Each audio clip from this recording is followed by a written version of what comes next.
Oh dear. And that's how we start our stream. Yep. Awesome.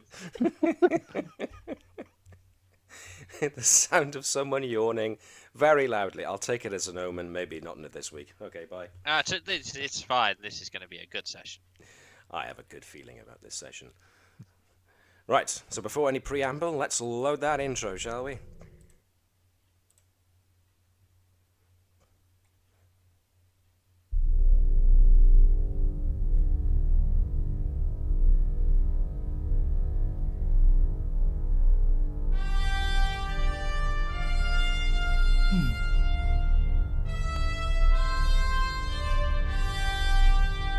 Remember to point out the words. Hey,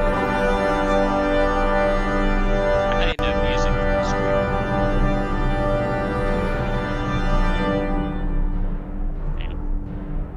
That's why. I had Twitch on mute.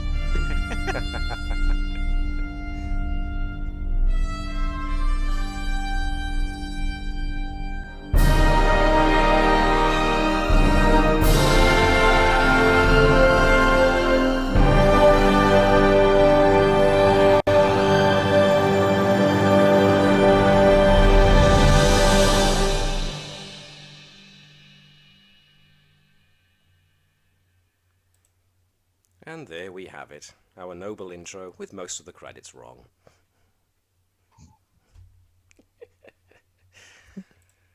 Welcome back, everybody.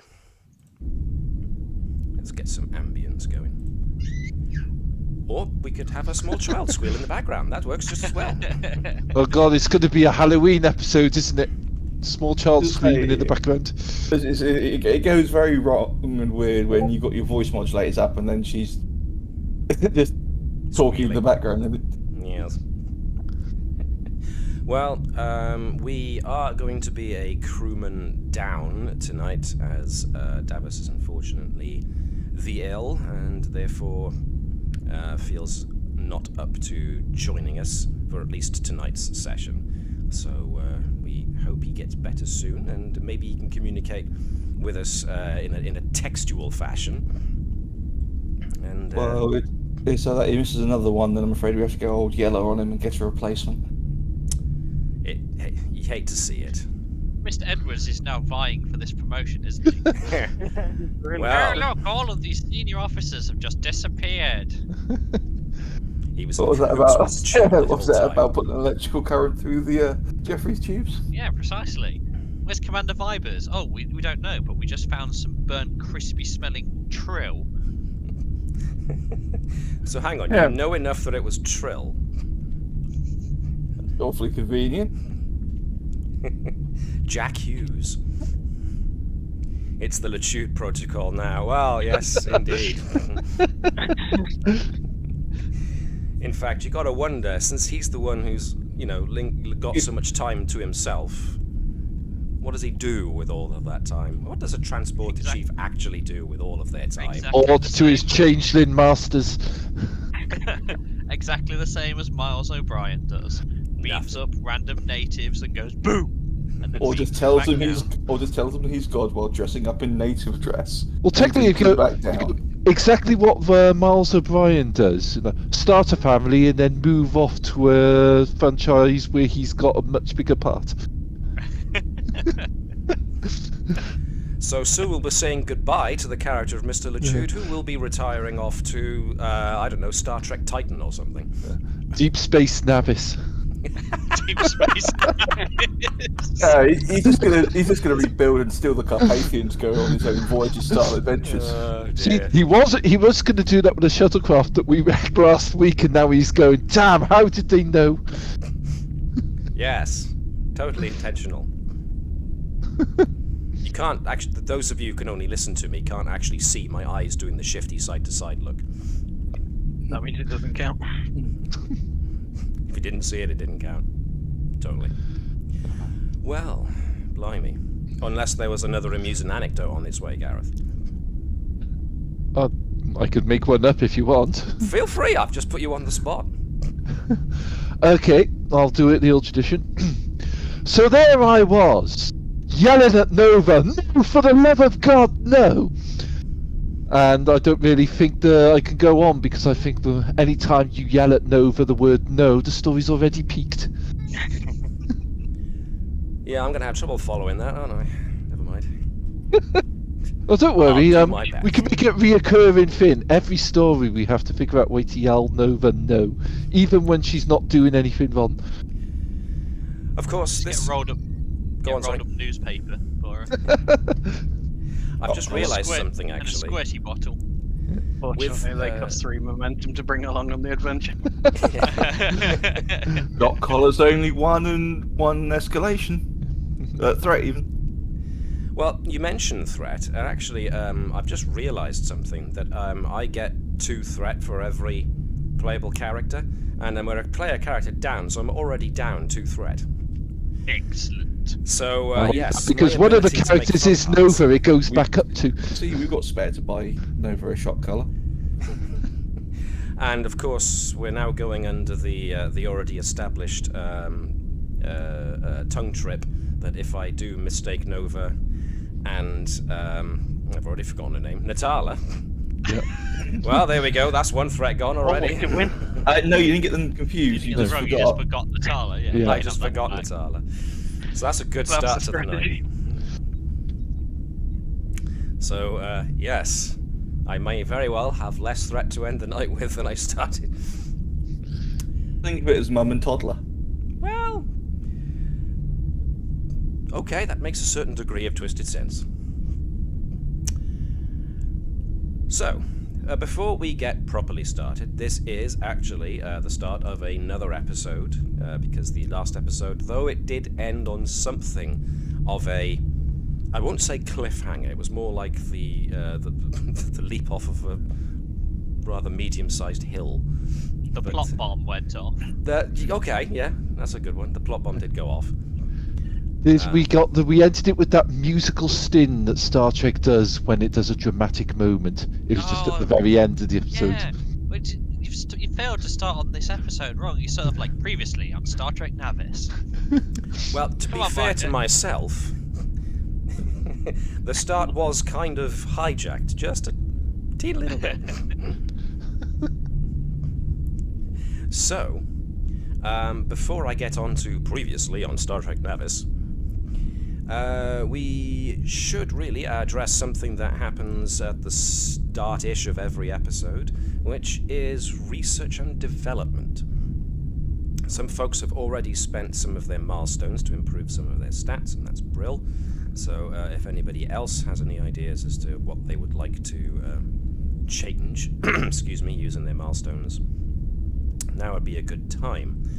However, we do have a certain experiment for a handheld sonic stun gun that was going on between Mr. Edwards and Lieutenant Commander Vibers, the Chief Engineer. So, before we get started on anything this episode related, we will see how far they got in the very short interval they had between episodes for this little thing. So, just to remind everybody, you had hypothesized xenolinguistics, acoustics, computers, biology, and communications as possible avenues of research into creating this stun gun. And, yeah, you were on acoustics. Acoustics, that was it. And you'd only made a small amount of headway, so you can either Because you blew it continue. off last session. Yeah, you can, Slightly. I would like to see if we can push to the end, but would the new talent actually work with this? Because is this class as a long, extended task? It's not an extended task, no. This is the scientific method, so you're just succeeding at a task with the intent of you're actively engaged in research and development, and you're just tracking an experiment until you can't go any further, and then you find the results. The results are either positive or negative. If they're negative, then you choose another avenue to go down, and you see if that one leads to what you're after. If it's positive, of course, then you've found the means by which you can create your new item. So, we're going under acoustics. Now, this is technically Vibers' baby as well, so Vibers can contribute in some fashion, but somebody else is going to have to roll as him. I've got both character sheets up, so I could, unless someone else does want to do for it. Well, it's probably just to make sure that everybody, more or less everybody, has got something to do. Somebody can volunteer to be the part of Vibers for now. And what is it? Is it Insight and Science, or is it Reason and Science? I can go with whatever you think is justified in this regard. A case can be made for Insight and Science, certainly. Engineering can also... Insight and Engineering could also be made. No, I'll give it a go. I'll just put it up, so I'll try my luck with some Insight. Alright, so who wants to try as Vibers? Probably say for Vibers would use Reason and Engineering rather than Insight. Okay, so who would like to be Vibers? It doesn't really matter too much with me. That's still 11. So. I think Webby just volunteered. Ooh. Came up with the idea, so he's lit it up. Oh, is it me? Is it? Alright, okay. Yep. 1 die or 2 die? Well, he's going to be assisting, so it's going to be 1 die. Does he have a focus? Power systems? This is a sonic weapon. Computers? But computers and power systems do make a certain degree of sense, since he's coming at this from the engineering side of things, whereas Edwards is coming from the... Okay, 3 successes. That is not bad at all. Okay. I made this as difficulty 4. So you do make headway, but so far the results are inconclusive. The simulations being run on what you've currently got don't provide any useful data one way or the other. You've still got some ways to go, but you're definitely further along than you were previously. You've definitely made a lot more progress this time than you did compared to last time, which was only Last time it exploded. Yes. Last time something went bang, and you got angry stares from the rest of the science lab for ruining their experiments. So this time went better, certainly. So interesting and promising data. We'll see how you do next time. So, okie dokie do. We are going to leap into a quick summary of what happened before. So previously on Star Trek Navis, you guys were on a routine survey mission because you are still without your captain. And for this, I really should put on some of the Great Adventure music, shouldn't I? So let's do that. There we go. So, what was I saying? Oh, yes. You were contacted by Admiral Stoker, who was intercepting your vessel on a shuttle. And apparently she had orders that provided her the ability to take command and divert the Navis to the Pascal system in the Shackleton Expanse. No surprises, she was after investigating a planet that apparently was one of the planets that was on that star chart that you all briefly saw when you were on the inside of the alien monolith in the Bacchus system all those episodes ago. And when you found what you found there was a planet that had a vast amount of electromagnetic interference that pretty much shut down every piece of technology you had. But you found the ancient alien tech responsible for it, and you did eventually shut it down. Which, when you returned to the Navis, you were all clued in to a computer program that revealed to you all a hidden recording made of in Captain Ducas's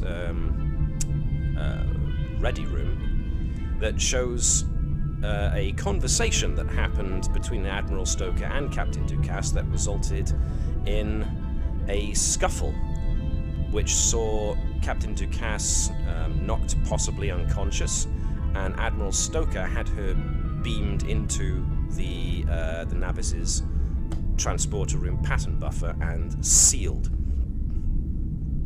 But after learning of this and putting Admiral Stoker quite rightly in the brig, the transporter pattern buffer was analysed, and no pattern now exists in the buffer. So, you set off back for Narendra Station with the intent of, A, bringing Stoker in for, well, her crimes, many and varied though they be. Pardon me, I should say. And, of course, to apprise Admiral Hebert, the Admiral in charge of Narendra Station and your immediate superior in this regard, about all the shenanigans that have gone on. So that brings me very nicely to asking for Webby to please read me the bit of script that I gave him. Just before that, the bits that I sent you. Yep, that will soon be addressed, I do hope. Okay. But just to remind me the specifics of what you wanted to address. So there was 3 actions. So sending a message to ask Captain Paul whether Stoker had asked him to undertake anything specific while I was on board. A shipwide search of any listing devices, especially in Deck 1. Okay. Along with requesting a meeting with Tannenbaum if possible to discuss if she was the one that planted the device and she knew about the incident. Okay. So I can address the listening devices. You were able to locate a surveillance device in the captain's ready room in the exact place that the recording suggested it would be. Other than that, you found nothing else to suggest that you have monitoring secret surveillance equipment on board the Navis. The rest, we will answer shortly. If I don't, then do be sure to bring it up. So, if you would, Mr. Webby, please. First Officer's Log, Stardate 49293.3. The Navis is put into Narendra Station 3 days after the events at Pascal 1. Admiral Stoker has been transferred from our brig to Narendra Security Services. After spending 3 days examining our computer system from top to bottom, with no sign that could point to the fate of Captain DeCass, Admiral April Hebert has come aboard for an all-person debrief. Okay.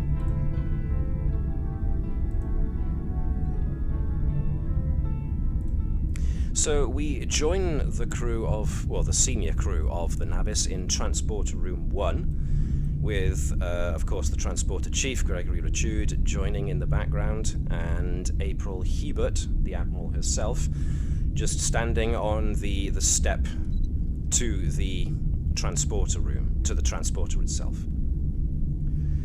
And you're telling me there's nothing? Her pattern's completely gone from the buffer? Correct, Admiral. And the computer system has turned nothing up? No, Admiral. Nothing at all. Okay. So this goes onto a list of problems I did not need. What's interesting is that Commander Vibers was in contact with the Ducasse estate, and the captain visited after the incident that happened with Admiral Stoker. Which suggests one of a couple of possibilities, which under this current climate may not necessarily be good.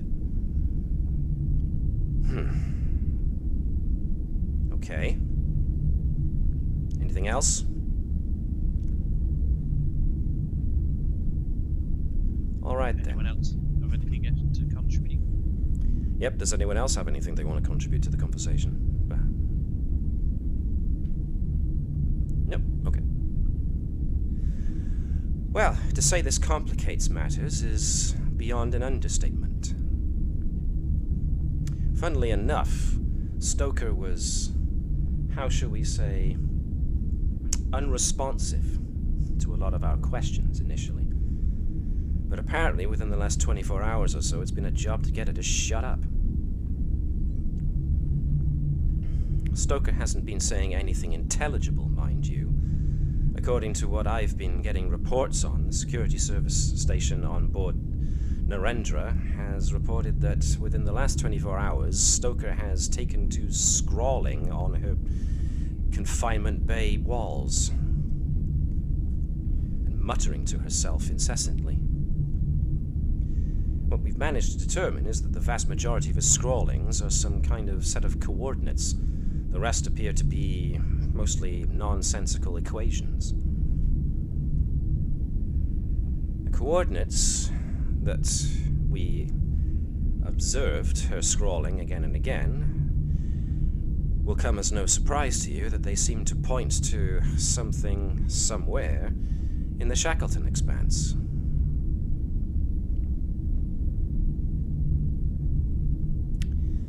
Now, can it not just, forgive me, Admiral, but can it not just be something that it is a potential planet that she has seen previously, or believes that that is the next one in her? I assume that you're implying that this is the next one on her list of planets to find. more than likely, Commander, you read my mind. It has been a pattern with her, so it's a safe assumption. As for... Was someone about to speak there? Sorry, Admiral. Have you been able to establish whether she's still hearing the voices? I believe during the Beta Novi incident, she said she was hearing voices. Well, she's certainly muttering to herself a lot. She seems to be in conversation with either herself or someone who's not, to all intents and purposes, actually there. So I would say that's probably a safe bet at this point in time. Whether or not those voices are actually coming from some alien transmission or civilization or whatever the hell she's been talking about lately, I have no clue. Who knows with this woman by this point? It's a sad state of affairs that a fellow admiral has ended up, well, going completely crazy. Speaking... The first time we met these... Go on, sorry. So the first time we met these types of technology and things, there was a strong mind in the area. So perhaps she has been marked in some fashion by that. Which is why Starfleet intelligence and the Admiralty are not outright discounting what she's been saying all of this time. The fact that your own reports corroborate some of her claims would certainly suggest there's something to all of this. It's the lengths and the means by which she's gone about it that's been most concerning, as you have all frequently reported in your mission briefings. Permission to speak freely, Admiral. Of course, Commander. I don't like where this conversation's going. No, I had a feeling you wouldn't. I have a suspicion that our next mission is going to be to continue Admiral Stoker's investigation. Believe you me, Commander, I would have it that this woman be put away for good and confined to one of the medical facilities that she's been harping on about all of this time. Certainly, that would be my first recourse. However, certain other powers within Starfleet and the Federation have different ideas. Especially in light of what happened recently, and with the information that you gave me, especially from that surveillance recording that you turned over. Starfleet intelligence sent me a message not long before you sent your communique that you were on your way back to Narendra Station. They were very curious as to why the fugitive Tannenbaum had not yet arrived in their custody. I sent them a message back saying there must be some mistake because people with Starfleet intelligence credentials turned up and took her away. So, this whole situation just got a lot more aggravating. So now we have Tannenbaum in the wind, but Tannenbaum herself obviously works for someone, and it's got something to do with Stoker and her ravings. The only clue to what might be or who might be behind all of this, at least as far as who Tannenbaum seems to be working for, might very well be in following Stoker's path. So, I have been very politely copy asked. of her equations. What was that? Sorry, Nova? Could I get a copy of her equations? Sure, I'll have it sent to you. Thank you. I actually asked Dr. Taliaferro to have a look at those equations. She assures me they're mostly nonsense. But at this point, I'm not willing to discount anything. As for the request to interview Captain Akul in regards to any information or orders he might have had in regards to Admiral Stoker, I'm afraid at this point in time I am unable to reach Captain Akul, mostly because the situation with our Klingon acquaintances is getting more and more testy, especially lately. I am, to be honest, barely holding things together at Narendra Station. There have been more than a few incidences of conflicts between our Klingon cohabitants and pretty much everybody else. So, you'll understand why I don't really need this particular situation keeping me up as well right now. However, the situation is that the higher-ups in Starfleet would like to try and smoke out whoever it is that's behind Tannenbaum and to try and determine what it is they might be after by having the Navis engage in another mission to go into the Shackleton Expanse and see what it is that Stoker is actually pointing us towards. And because of her possible communication with whatever it is that's behind all of this ancient civilization or this presence or whatever it is, they've asked you to have Stoker confined to the brig, but along for the ride, just so that you can monitor her response, if any, when you get to the location that you're going to be sent to. This, of course, puts us in another rather difficult situation because you are still without a captain. I'm going to alleviate that, at least for the moment. So, Commander Andrews, I hereby grant you the field commission of Captain. The Navis is now yours to command, at the very least for this mission, and until we get the situation with your absent captain sorted out. There are another 2 members of your crew that have recently been put in for promotion. Lieutenant Commander Kano Vibers and Lieutenant Keval Thazanan. I hereby promote both of you to Commander Kano Vibers and Lieutenant Commander Keval Thazanan. Congratulations to you both. Ordinarily, we'd hold a little ceremony awarding you your new ranks. But unfortunately, time seems to be of the essence these days. I want to get this situation sorted and behind us as quickly as possible. Captain, sort out whatever, if any, alterations you need to make to the command structure of your ship before you get underway. Oh, and while we're on the subject of your crew, there was recently a transfer request put in, and I've decided to grant them. Your previous tactical officer has now switched with that of the USS Nightingale. Yeah. Sorry. Apparently, Lieutenant Clort thought very highly of the crew of the Navis and sought to learn more by having himself posted here. Your previous tactical officer, Ensign line. Your Direxia. previous Direxia Ordas. Thank you. has been transferred to the Nightingale. Her expertise should serve them well there. We've also had another transfer onto your ship. Lieutenant Turin.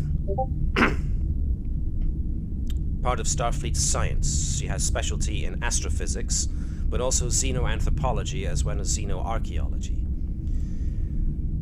Starfleet Command believes she should be able to assist with the frequent dealings you seem to have with ancient and alien civilizations. She will be tied to Lieutenant Commander Natala's science division, but hopefully she'll be able to assist as much as Mr. Edwards is. However, Mr. Edwards, still being a provisional member of the crew, Starfleet has deemed it necessary to have an actual and experienced Starfleet officer with similar, but not competing, expertise on the crew. Lieutenant Turin will be joining your crew momentarily, as I have just been informed that she has put into Narendra Station and will be boarding the Navis as soon as you're ready to put off. Any questions? I assume she's been fully background checked. Of course. Former member of the Vulcan Science Institute. She comes recommended. She has been, of course, run through all necessary security measures, but feel free to have her tested as thoroughly as any other transferring in member of any crew should do.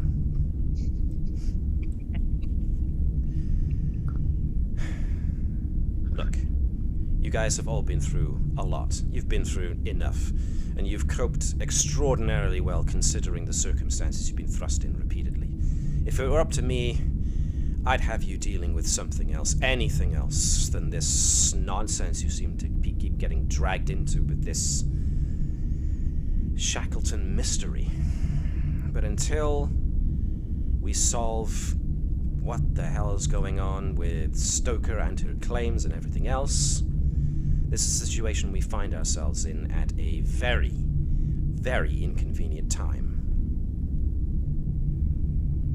So I trust you all to make the necessary decisions when faced with them. Thank you all. To your stations, prepare to depart whenever you're ready. I will be available for further mission consultation should you wish, but I need to go back to the station to try and salvage whatever small amount of cooperation I can now coax out of the Klingons in regards to continued operations here on Narendra Station.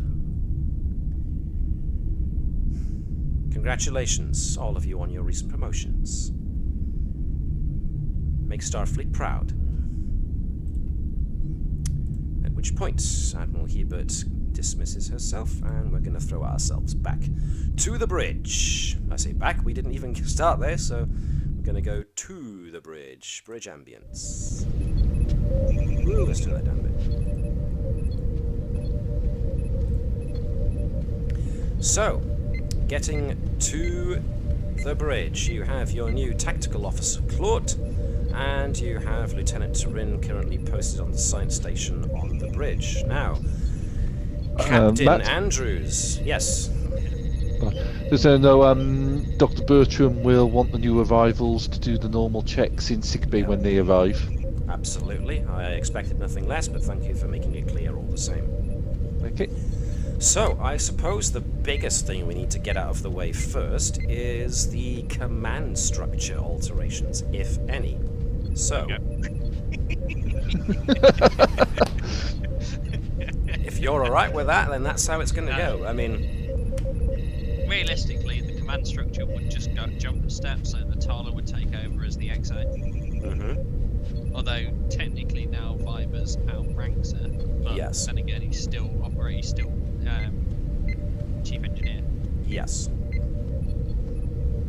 But Admiral Hebert has given you a pretty large degree of latitude when it comes to what decisions you make. So, you know, you can temporarily post a new supporting character to the role of first officer if you don't want anybody to move. You know, it's entirely up to you guys how you want to proceed.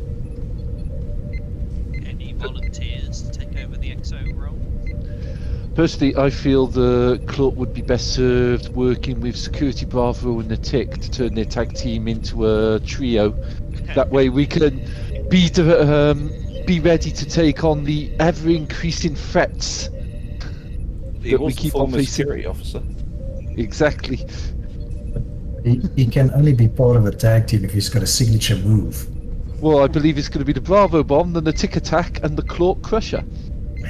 The fact that he took 5 minutes to figure that out. Yeah, Claw Stone Pile Driver. The Tombstone Pile Driver, there you go. Claw Stone.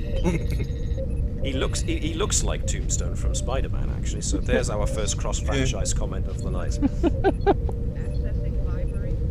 We're not counting the wrestling references. Right, so because no one in the group here is interested in the XO, Navis doesn't get the choice. Well, Edwards can't take it. That's actually one of his Exactly. what was it? Talents. It stops him from taking any kind of promotion higher than lieutenant. So the next probable best chief engineer would be Bravo.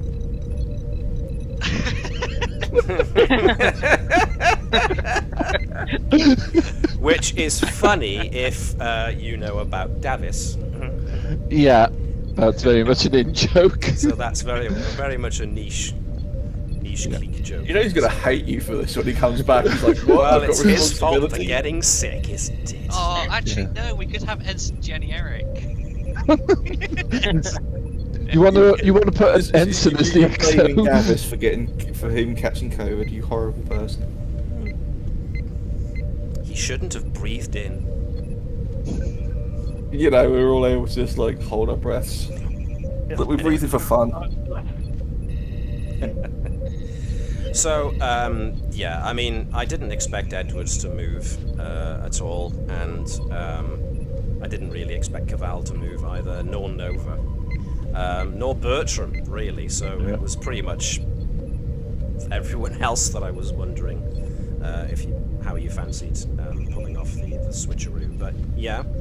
Vibus is now commander rank, so it would make a certain degree of sense.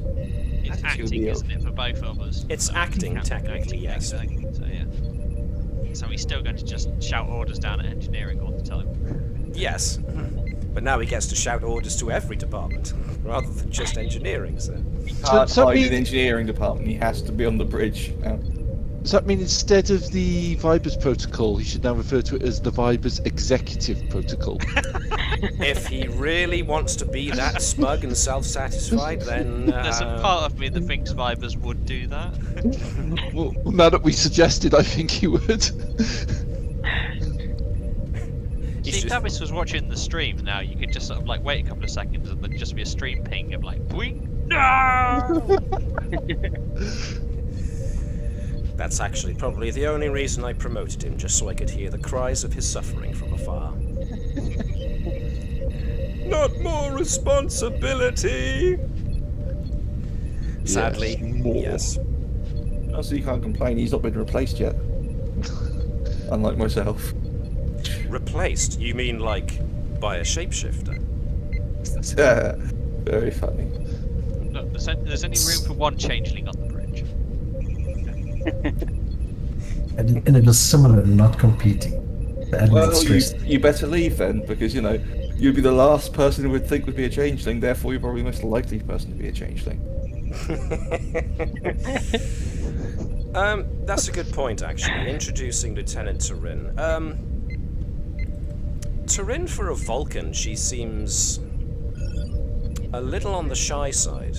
I mean, it's really difficult to tell with Vulcans, but Nova would be the closest one able to tell anything, and even for a Vulcan, Turin gives the impression that, ooh, wow, my first spaceship, kind of thing. So, It'll be fun breaking out. but she obviously knows her stuff. When she is actually interviewed by Commander Natala to get a good feel of how she'll fit in the sciences department, Natala does feel pretty confident in Tyrinn's abilities. So, yes, Tyrinn admits she has a good deal to learn about life aboard ship. She's tended to be posted mostly to star bases and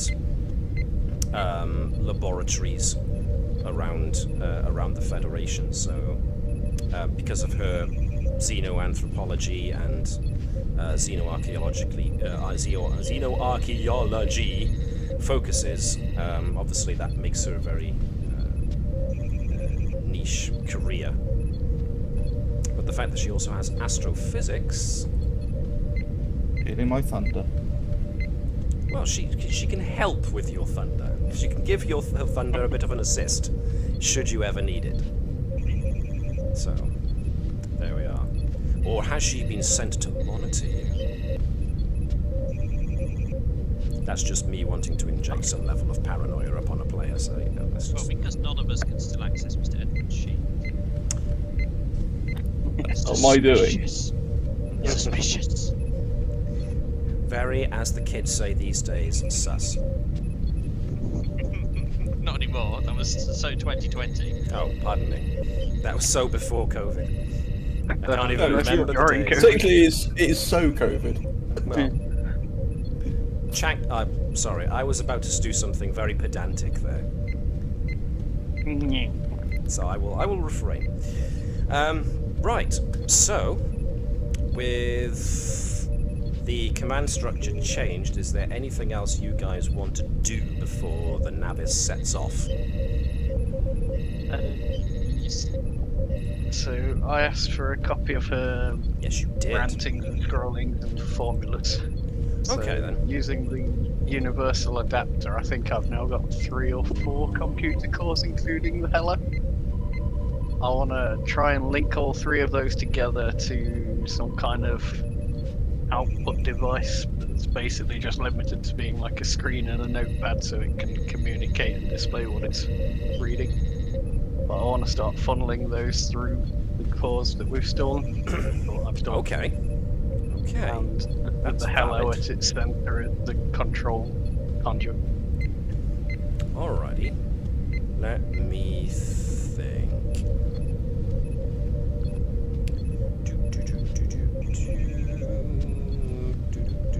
Did I have one ready?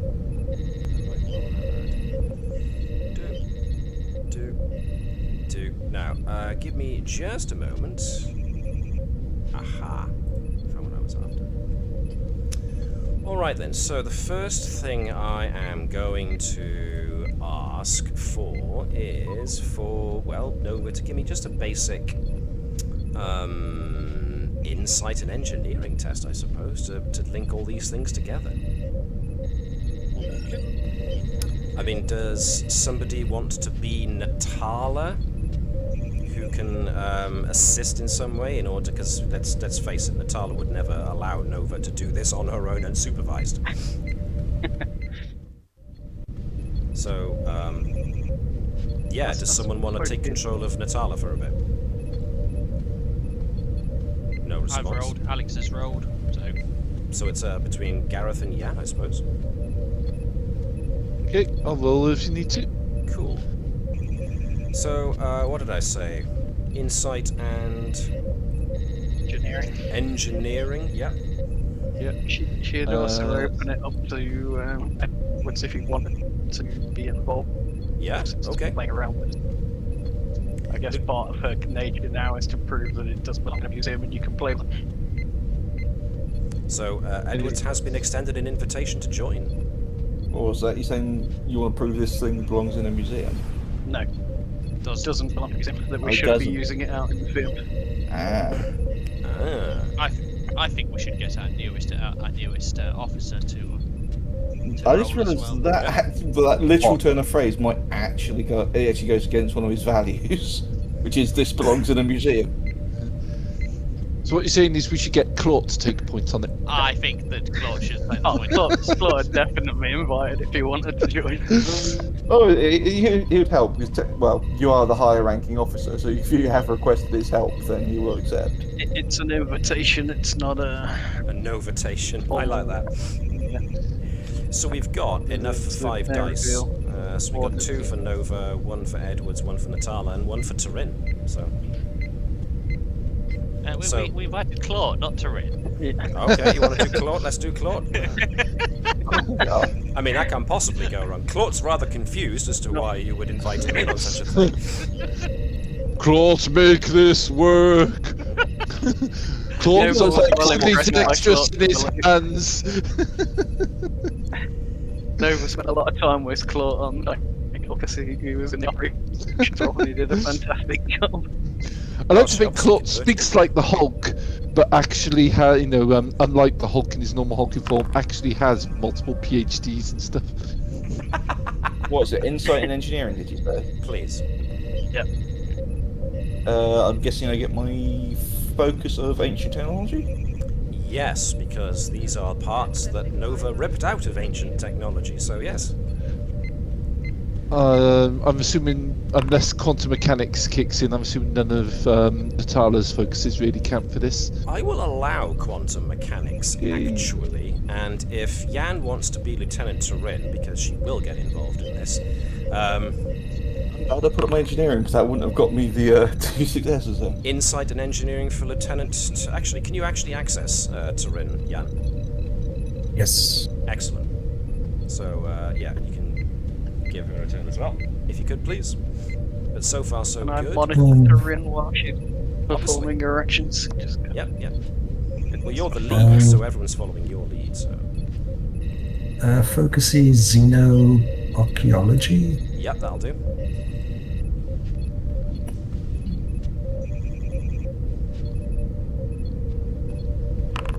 One success, awesome. 1, 2, 3, 4, 5, way in above what you needed.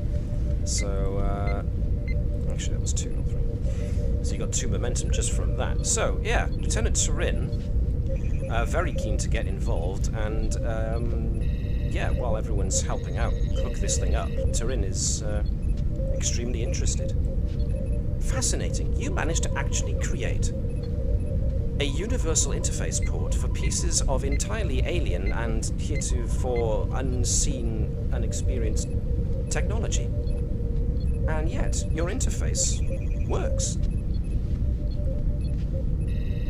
I have to say, this is a marvel of engineering, Lieutenant Nova. Thank you. Let's see if it works.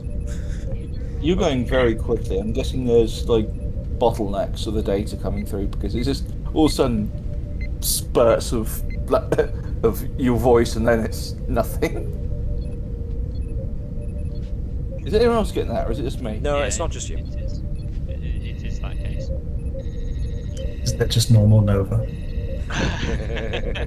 Speak slower, Nova. Claude. I don't know, it kind of makes sense. You know, Nova being the caffeine addict that she is, in regards to emotions, she would probably spew everything at 1,000,000 miles an hour at you, and you're only able to comprehend like a couple of words here and there. It's up to you to interpret context. That any better, just try to reset it. It's still coming through a bit spotty, but that's probably distance more than anything else. Yeah. Okay, I'm so a future place. I've got a thermos, and now we're back in time. So you've got 3 pieces of 3 different alien computer cores, including Hello, all linked up. Alrighty. So you do click them all together. There's a power source that you have to give them, but you also hook them up to, what would you say, like a rudimentary interface? Yeah, something that's basically the equivalent of an air-gapped computer, but can still display and process information. Okay.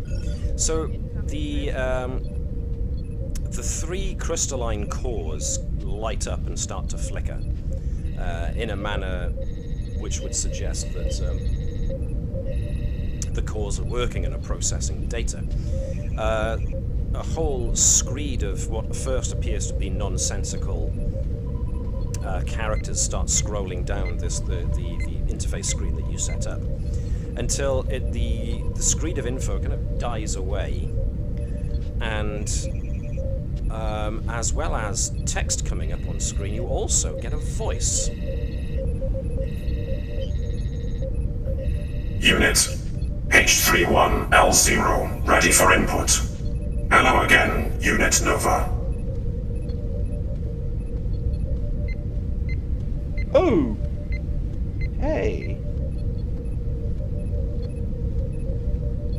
How might this unit be of assistance? I've got some formulas and information I would like you to process and translate. Please set up the appropriate optical input device that I may scan the information. Alrighty. So that's just easy enough. Yeah, it's just. Yeah, start feeding you the information. She plugs her USB camera into Star Trek ship will have USB ports.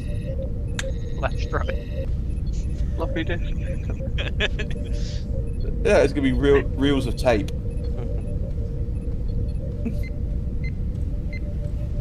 Input verified and collated. Processing. Processing.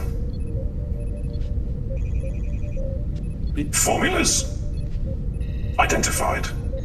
No, but did you specifically give it that voice, or did it pick that voice? It picked. Ah. What did you find? Formulas appear to be that of a quantum carrier wave, indicating some form of communication medium over long distances. Error. This unit cannot interpolate the signal. This unit believes that at one point it was able to. Please clarify. Pieces are missing. I'm still working on getting you fully connected.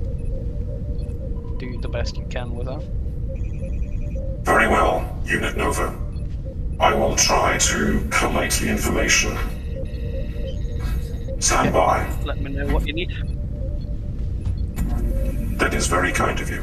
I shall do so. Query. How might I post any such requests? I do not appear to have a communication medium beyond this spoken variety.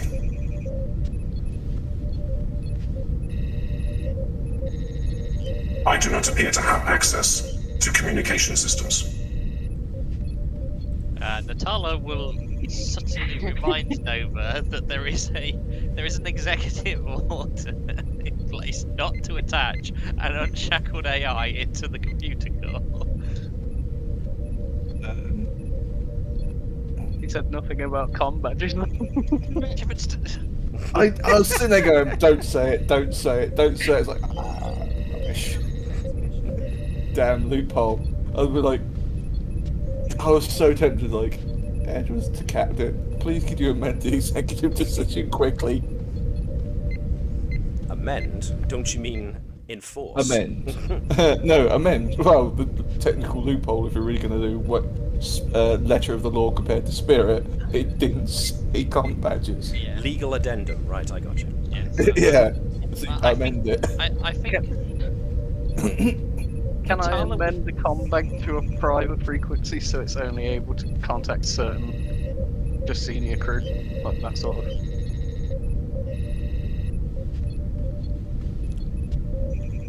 Captain's decision. Oh, you're asking me? Yeah, he said captain.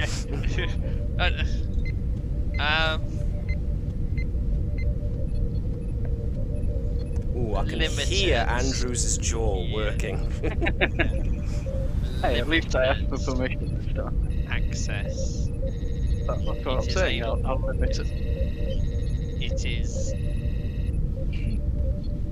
I assume that you've relayed all this information, what he's just said, to the bridge officers, or you've been doing this sat on the bridge doing it, just like, okay. I mean, I haven't, but I assume Natala probably has. Nova's just been fully working. And Yeah, well, one assumes that because Hello has been confined mostly to the science labs, when you wanted to hook all 3 of those cores up, you went to the science labs to do it.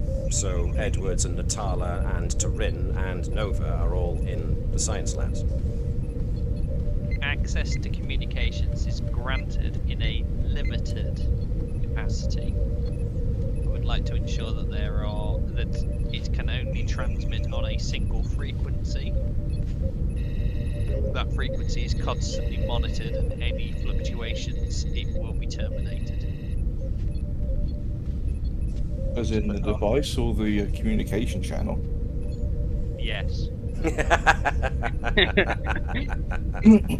I like. I should do that to Ensign HV1000.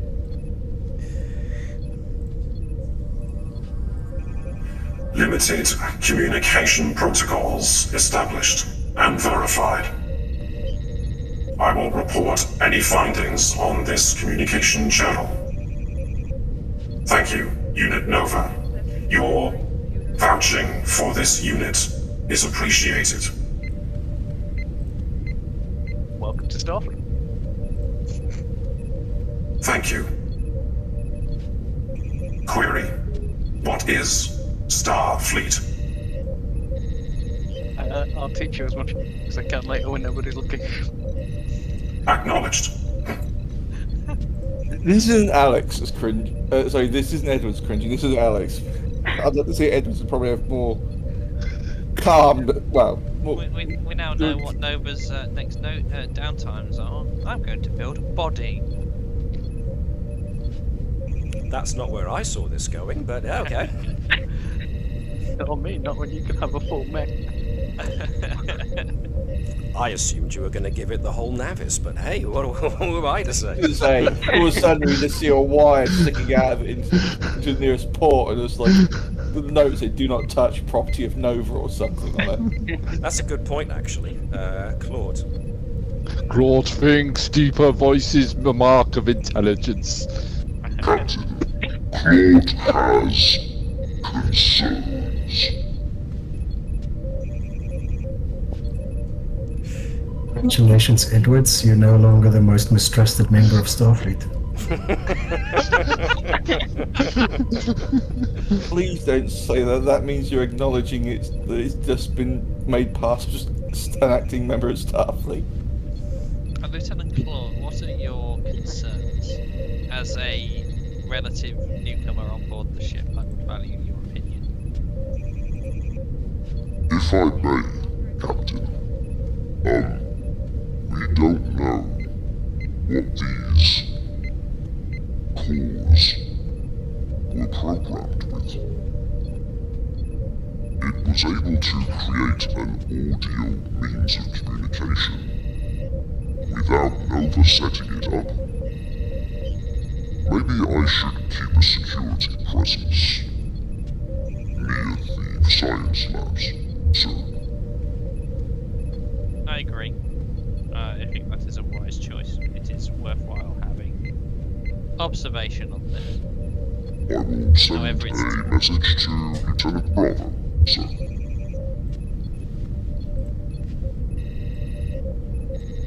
So, anything else you guys would like to do before you set off?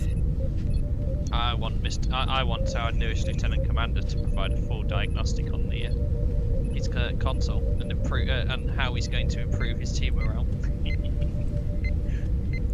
That would be Thazanan? Not really, just joking. That's a good point, actually, because he was already Chief Helm Officer.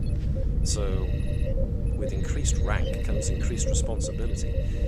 I wouldn't say that yet Keval is in line for Chief Flight Officer, but you probably wouldn't be far off. No, we're not having that. I can't. Okay, so, Oh for God, definite. let me warm up the neurotoxin.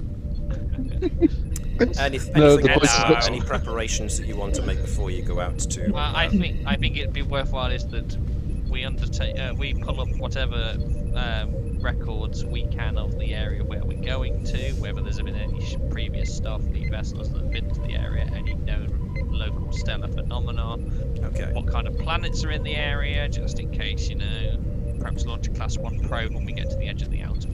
Cool. In that Would case, you like me to try and pull up records? well, can I get Lieutenant Commander Thazanan to give me, let me see, to give me a control and, actually, let's not make it control because you're going from memory and from what you can also access. Reason and con with your focus of astronavigation, please, if you could. Difficulty 1, so nothing too big.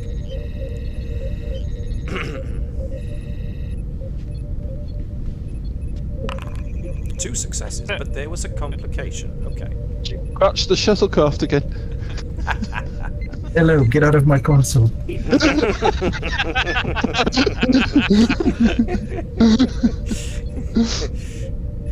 Captain is looking at me. 5 minutes. Okay. The coordinates that Stoker has apparently been putting down. Hang on a second. Can I go to the brig and report successful translation of her formulas to Stoker?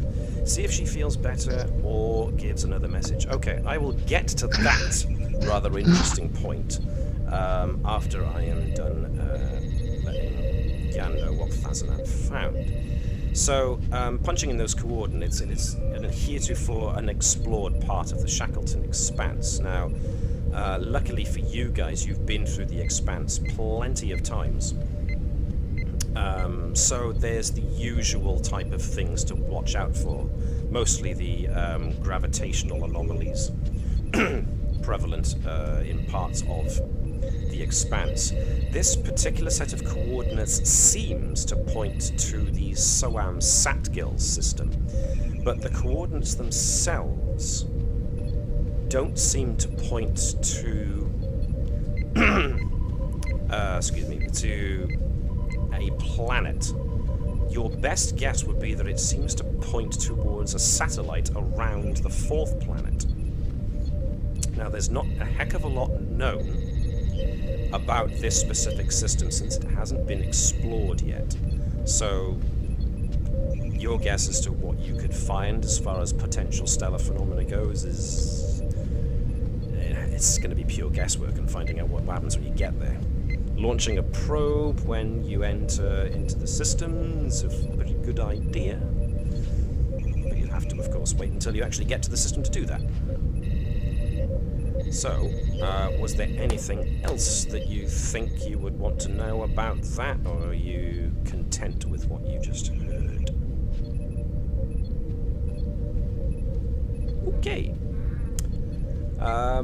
If that's a satisfactory enough answer, then I shall quickly move over to Nova. While she's on her way back to what I hope is the bridge, after her little venture in the science labs, goes to the brig and reports successful translation of her formulas to Stoker. Stoker is in the brig and is just kind of rocking back and forth and muttering to herself. Mostly it's unintelligible nonsense. Nova's empathic sense has a mix of... let me think. A mix of confusion, but also determination, and a certain level of... let me think. Not exactly confidence, but assuredness. Some of her mutterings seem to suggest that she knows where you're going. Even though technically no one's told her. She's been brought onto the brig still in a largely incoherent state, but her ravings seem to suggest that she knows that she's going to the place that she's been drawing the coordinates of. As to a response to your direct question about your direct inference about the formula, she gives no actual response. You're not entirely sure she heard you. And the security officer who was watching over the brig just gives you a shrug and says she's been pretty much like this the entire time I've had her here. She's been trying to scratch things into the walls, so I've had to make sure there are no sharp edges she can use just for her own safety. So she just keeps giving her a pen. Am I allowed to do that, sir? Because I'm not sure I should allow her something that she could potentially use to harm herself with. She seems, a bit... And he makes the circling motion next to his temple. I think she's more trying to give us a message or something else to use her to do. So. I don't know. Maybe I should ask the captain. No, we don't need to do that. If you're sure, sir. I mean, I don't want to get in trouble for this. Maybe just some paper she can make notes with. Something lights on. Okay, I'll replicate a soft-tipped writing implement that will easily bend but not snap, and something for her to write on, I suppose. If you're sure this is okay, sir.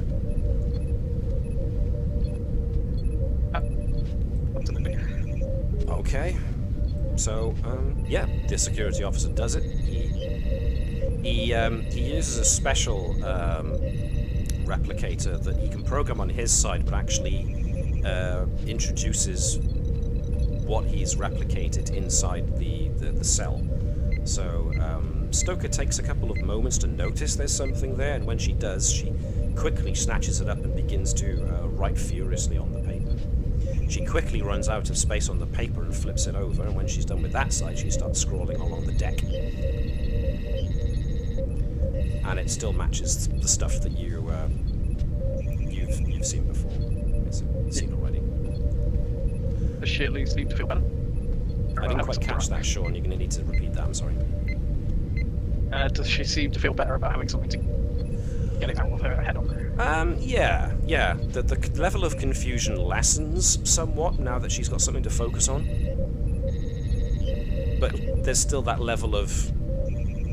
Well, you're not sure. This confusion seems to be just there in the back of... in the kind of the mid-forefront of a mind. But it is a jumble in there at the moment. You are getting levels of crazy going on. So, if that's all... Okay, I'll take that as all. Nothing else, any more preparations wants doing? We'll move on. So... Matt? Yo! I was just going to say, obviously I'd make the normal sort of, slightly more further than normal medical preparations that I've been doing.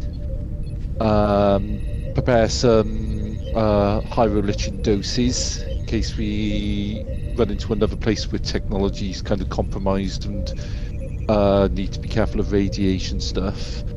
What I might also do, considering some of our adventures plus what happened last time, might see if I can contain a dose of Bertram moss in case we get to another place where there are electrical traps or discharges. Do we have a non-technological way of kind of dealing with that if needed? So you're going to be packing little clear test tubes and containment tubes full of your various plants. Yep. That's fair enough. Yep. They'll be ready for deployment. So we'll take that as read that you've gone ahead and prepared all of that. Cool. Well, if there is nothing else, then... off we go. So... it takes a little time of navigating the various perils that you face in the Shackleton Expanse, but you know them well enough by now that Fazadan can pilot through them easily enough. Plus, you've got those shortcuts that you've utilized before from your previous contacts and whatnot. You eventually end up in the Soam Satgil system. And I'm just going to give you a brief little look-see as to what you find when you come to the coordinates. You find a planet and also a rather large satellite. There is... well... We don't have vision. Yeah, tunnel vision's got the ship's got no light. There is darkness all around us. It's got no vision It's radius. space. There's nothing there, is there? I do beg your pardon. I keep doing that. I didn't. I thought it, but it was. Do you want it to view the? Do you want it to view the whole map or just like? I wanted you to view the whole map, so there we go.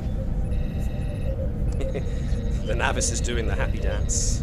Well, we did get a complication from Fazadan. You did, yes. You do fire off a probe when you get there, and the system is, well, it reads as entirely uninhabited. What class planet of interest, or what class planets are the? There are no Class M's, I can tell you that much. The closest you get is the one parked next to the planetoid that Stoker's coordinates give you, but the atmosphere is pretty inhospitable, mostly chlorine gas as its atmosphere. The moon is little better, however, but there are traces of technology from the when you warp in and fire off the probe. The probe definitely registers technology present on the on the moon.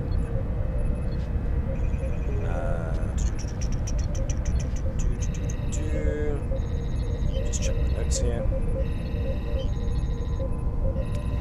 So yes, taking us back to the bridge. So, Natala spends her time scanning the satellite, and she says scans indicate plenty of technology on the surface, but no signs of life, not even microbial, nothing. And it's at this point that you get the beep of a communication request from elsewhere on the ship, and to Nova, a familiar security officer's voice comes through. Main break to the captain? Go ahead. Sir, Admiral Stoker just stopped what she was doing, and she's just repeating the same 3 words over and over. That's wrong. You're wrong. Well, that's wrong. Well, that's wrong.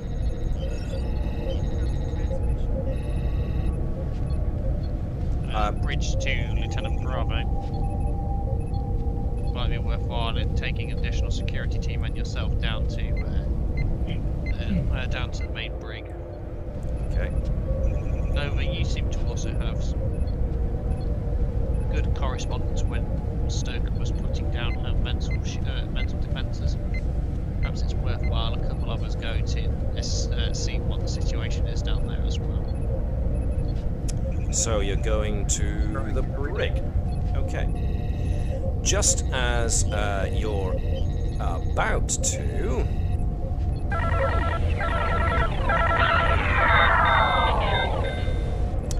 Even a yellow alert happens. And all of a sudden, the lights go dark and the emergency lighting comes on. as every system simultaneously shuts down. Yay. Captain, permission to put out a damage report to all decks to see if anything's affected the systems there as well? Yes. Natala, Nova, work on getting sensors and operational systems back online. Okay. Vibers, you and your Lieutenant Bravo, engineering, do what you can to get your systems back online. Need to understand what power sources we have, what we've lost, what we've got available. Okay then, and like I said, there's been given permission like to do out the action damage report to get everyone get from all decks to the communication plus engineering. Okay. Or would you not count that? I'm just going through the actual actions list from my station. Actually, Yeah, thought yeah, that's that'd fine. actually be useful. Well, the problem is your damage report system is currently down. offline, I was afraid of that. I don't know if that would which include in the suggests backup generation. communications is offline as well. Oh god. Life support's still online. Life support is still online, yes, because Life it has support. ties to the backup systems. Yeah. Life support, anti-matter containment are the only two.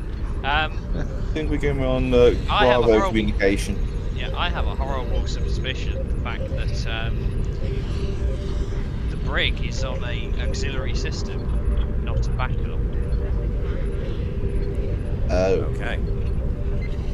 So, if folks want to, some folks want to quickly run down to the brig, other folks want to quickly see to systems. So, who wants to do what first? I think, are we in orbit, or You were able so to are we in a stable successfully, orbit without power? you were able to successfully put yourself in orbit of the satellite before everything went dark. I think possibly Claude would be a good one to go down and say as he is a former security officer. But if you want to try and see if you can stabilize the ship in orbit, Oh god, yes. I don't want to go into descending orbit. you can try and give me a control plus con with Helm operations to, excuse me, a difficulty of, and I am going to pump some threat into this, 3. Yay. That plus or minus my push limits. And you've managed to lower that to a 2 because of push the limits. So.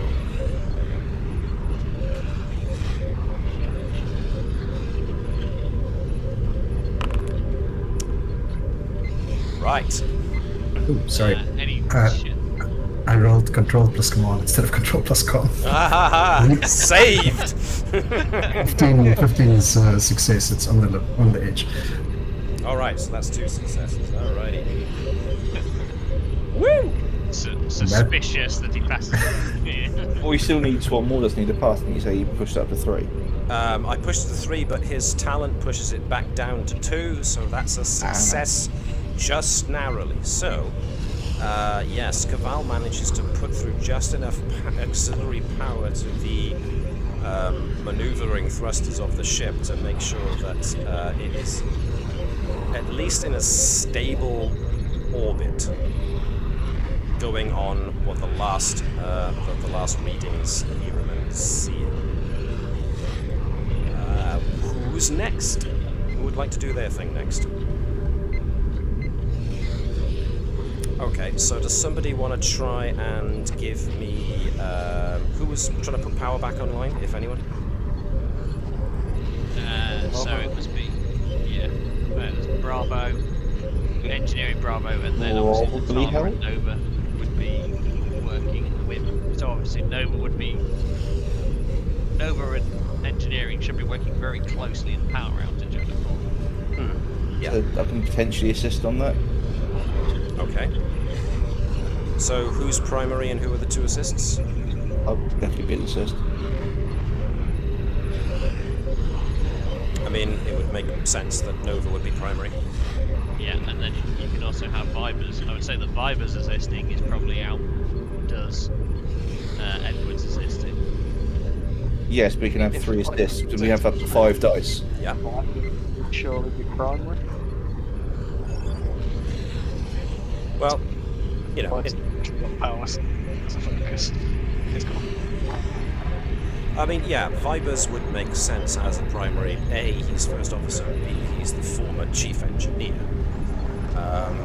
But, you know, I usually default to the played characters being primaries, but if you want to go a different way, that's entirely up to you. Because someone's going to have to roll for Vibers, someone's going to have to roll for Bravo, and the rest of you are going to roll for individual answers. Let's give it to his station, so that was clear he'd be doing it. So, final word, who's the lead? Yeah, Vibers. Okay. Vibers. So the difficulty for this is gonna be a 1, but again I'm gonna throw that up to 2 with a threat. But you've got plenty helping here, so we'll see how this goes. So this is definitely going to be a insight and engineering check to get power back online. From everybody. So that was Edward. Somebody want to nominate themselves to be Bravo, and somebody else want to nominate themselves to be Vipers. Webby, you haven't rolled anything yet, and Gareth. Yeah, I'll be Bravo if you want. I would say Gareth can be Navis. Okay. That makes a certain amount of sense. Which again, for those watching, is just an engine or whatever. Yeah. Then. But so far so good, so anything now is over and above what you need.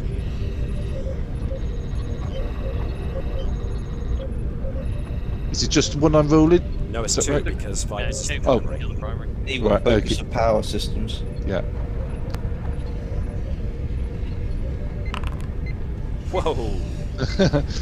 Okay, so 3 over and above what you need, which means you're now on maximum momentum. The power comes back online. Okay. Alright. Security team to the main brig. Yep, indeed. Security team to the main brig. So can I also get... can I get Andrews to give me a... Let's go with presence and command to basically calm the crew down, because, you know, they've just been without communications. So you need to get your crew working together again. Starfleet Protocol. Yep, sure. You want an open channel for the This whole is just difficulty ship? 1, so this isn't too hard.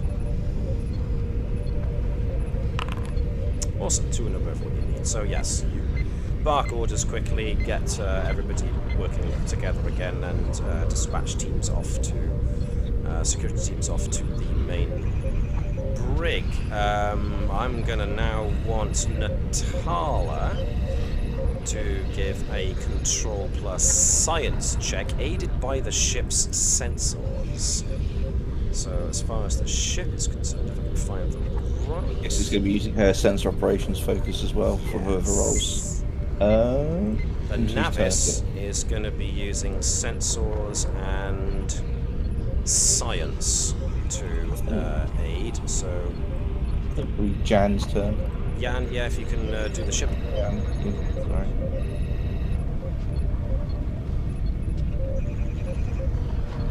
And who can be Natala? It was sensors and science. Yes, please.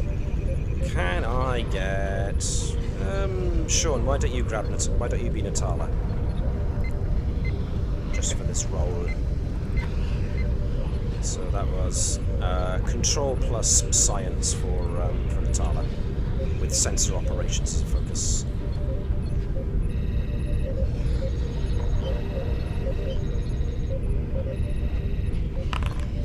Three successes. And an extra 1 means that was definitely above what you needed.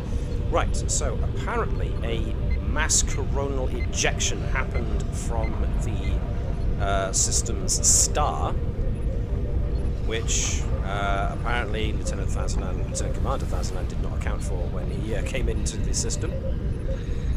Complication. And yes, unfortunately, the Navis was in the path of the coronal ejection, and it knocked out all your systems. So that's what caused the sudden power loss. So, just everybody's working on their stuff again. So, while all this is going on, security teams were dispatched to the brig, and they report back. Security to the bridge. Stoker's still here, Captain. But she's spouting a lot of stuff. I don't know if you want us to patch it through. And Webby's gone, of course, so I'm just going to assume that Andrews goes, yes, okay. So, Stoker, you can hear her rambling, but you can discern variations of the following phrases and sentences that she makes, but it's in a weirdly detached, monotone voice. This isn't right. It's too early. I can hear you. Yes, I'm coming. Purge the light. Purge. Purge, purge, purge, purge. Take them, as you have me. All are well. Will be well. Have been well.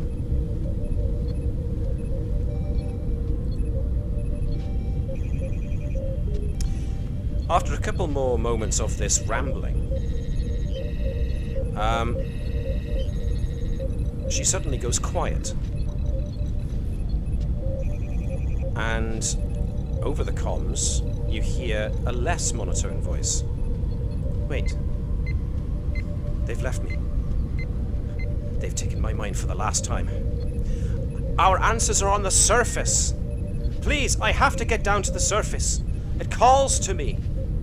Only there can we begin the purge of this technology, this plague, and bring peace back to our lives.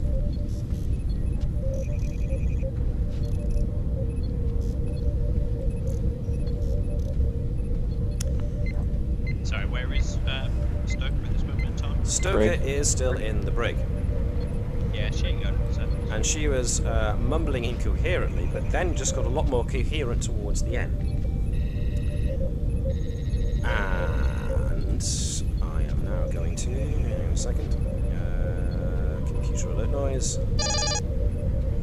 Natala says, Captain, a power surge has been detected on the planet's surface, and it looks like a transporter.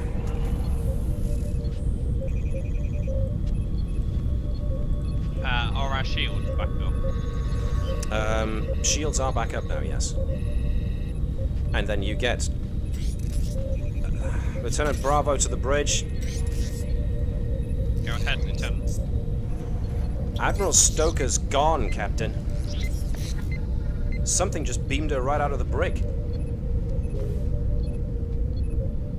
Natala, can we get a lock on where that transporter signal came from? Okay. So I'm going to need Natala with, obviously, help from the ship once more to once again give me a control plus science with an emphasis on sensors. Who wants to take Natala? Webby, you can take Natala. Gareth, you can take the ship. Okay. The Navis is going to need to do another sensors and science check using only one dice for this. The difficulty will be... Let me see. The difficulty will be 1 since you're just scanning the surface. Okay. Sensors and science. 1. Okay, so that's 1 success for Andrew, for the ship rather. So if if Natala, so Webby as Natala can give me a control plus science with focus on sensor operations.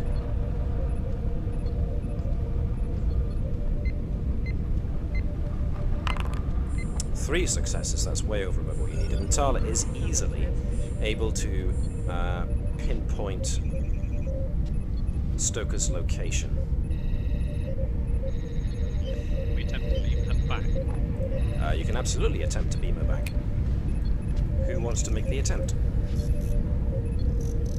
Shoot, wouldn't it? Yeah, Latude. If you want Latude to try. Latude aided by Natala and The ship? Yep, okay. So Latude is going to want to make a control plus engineering check. Jan, do you want to be Latude? No? Okay. Fob it off and someone else? Gotcha. I'll say no one really wants to be Latude, but I'll give it a go. Latude. I know, I was teasing. I like Latude. Only now you like Latude. Yeah, because he has an awesome mustache. Can I get Alex to maybe be Natala aiding with Fair enough, I was looking for Latude, but yeah, I can do Natala. also control and science because she's aiding with the sensor operation, and So focus Shaun. on science, on the sensors, I imagine. Yes, and Shaun, if you can be the ship, trying to beam them up. So what is beaming for the ship usually? That's I think that's a sensors and engineering check for the ship to try and beam up target. So everybody got the things they need to do. Natala didn't need to roll 2 dice, but unless she's the lead, which no, actually, if Natala being the lead makes a certain degree of sense because she was. Latude rolled 2. Oh no, sorry, I hadn't scrolled down. My mistake. My pardon. I've got a I was going to say, I got scroll very thing on. confused then. Because I sometimes need to not have my my chat column scroll past me. I've got a chat scroll lock on, so I sometimes forget that it's engaged. So, no successes for the ships. The ship was no real help, but Natala aided Latude's transport lock with her sensor operations, which gives them 3 successes. Latude has a lock on Stoker, but then the target lock moves to a different location, and then a different location, and then a different location, and then a different location, and he starts seeing a pattern emerge. The potential signal for Stoker's location seems to be bouncing between 4 different locations on the planet. Is it a pattern or is it random between each one? There does seem to be a pattern. It's just sequential, it's just moving from one to the other. Can you potentially jump ahead of where she's start the beam free sequence before she gets to the location? Well, with the amount of successes that they've got, Latude is able to determine that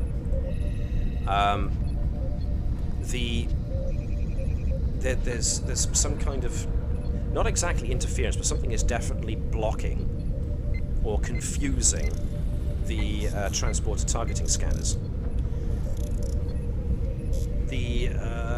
The energy signature that you're getting would seem to suggest that there was a transporter beam initiated from the surface, and it came from one of 4 possible locations, and each of these 4 possible locations is cycling through as the active one. Unfortunately, there's no way to tell which one Stoker's at. Good, Captain, I can get her. If you don't mind going to put a pattern and answer on her quickly. There's that. The good news is the 4 different possible transport locations are in proximity of each other, relatively speaking. They're not like each on different sides of the moon. They are actually quite close together on 4 different structures that appear in the same general area on the moon's surface.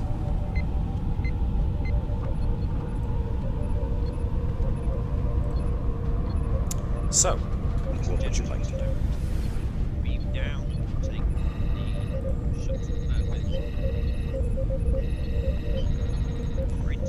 I can't quite hear you, Webby. You've gone very quiet. At least for me. Anyone else getting that? Suggestions, Yeah. suggestions from everyone. Is that better? Yeah, that's much better, thank you. Yeah, suggestions from everyone. Do we take one of the runabouts or beam down? I think being down with a couple of man enhancers should be enough.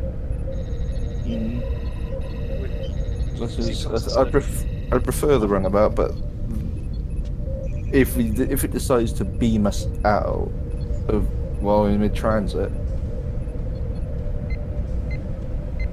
because sadly, I mean, as we've seen, our shields don't have any defense from them being able to pluck someone. So beaming down might be the safer option, Captain. In my opinion. Anyone else? Yeah, I think beaming is the best option. Okay. Well, we don't know what we're getting into here. We assume that it's going to be similar requirements to what we've experienced before. EVA suits as a minimum, even if Stoker's been beamed down into a breathable atmosphere. I don't trust the situation out there. Well, this is the thing. Natala will tell you that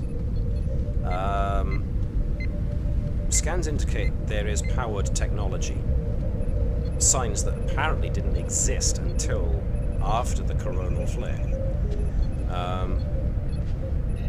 The atmosphere down on the moon is chlorine gas rich, so no human or similar species can expect to survive more than 2 minutes without appropriate breathing apparatus and protective gear. Your lungs will be disinfected. Before they stop working? Yes. Yeah. So, yeah, Stoker is apparently without it. Well, unless there's some means of protecting her from the atmosphere down on the planet. She might not have long. So, Oh dear, what a pity. Never mind. Let's just all go Lieutenant home and Commander- forget about it. Yeah, Lieutenant Commander Fastland, set course for Narendra Station. Fortunate accident. So I almost say it was like, let's see what she's won. Photon torpedo.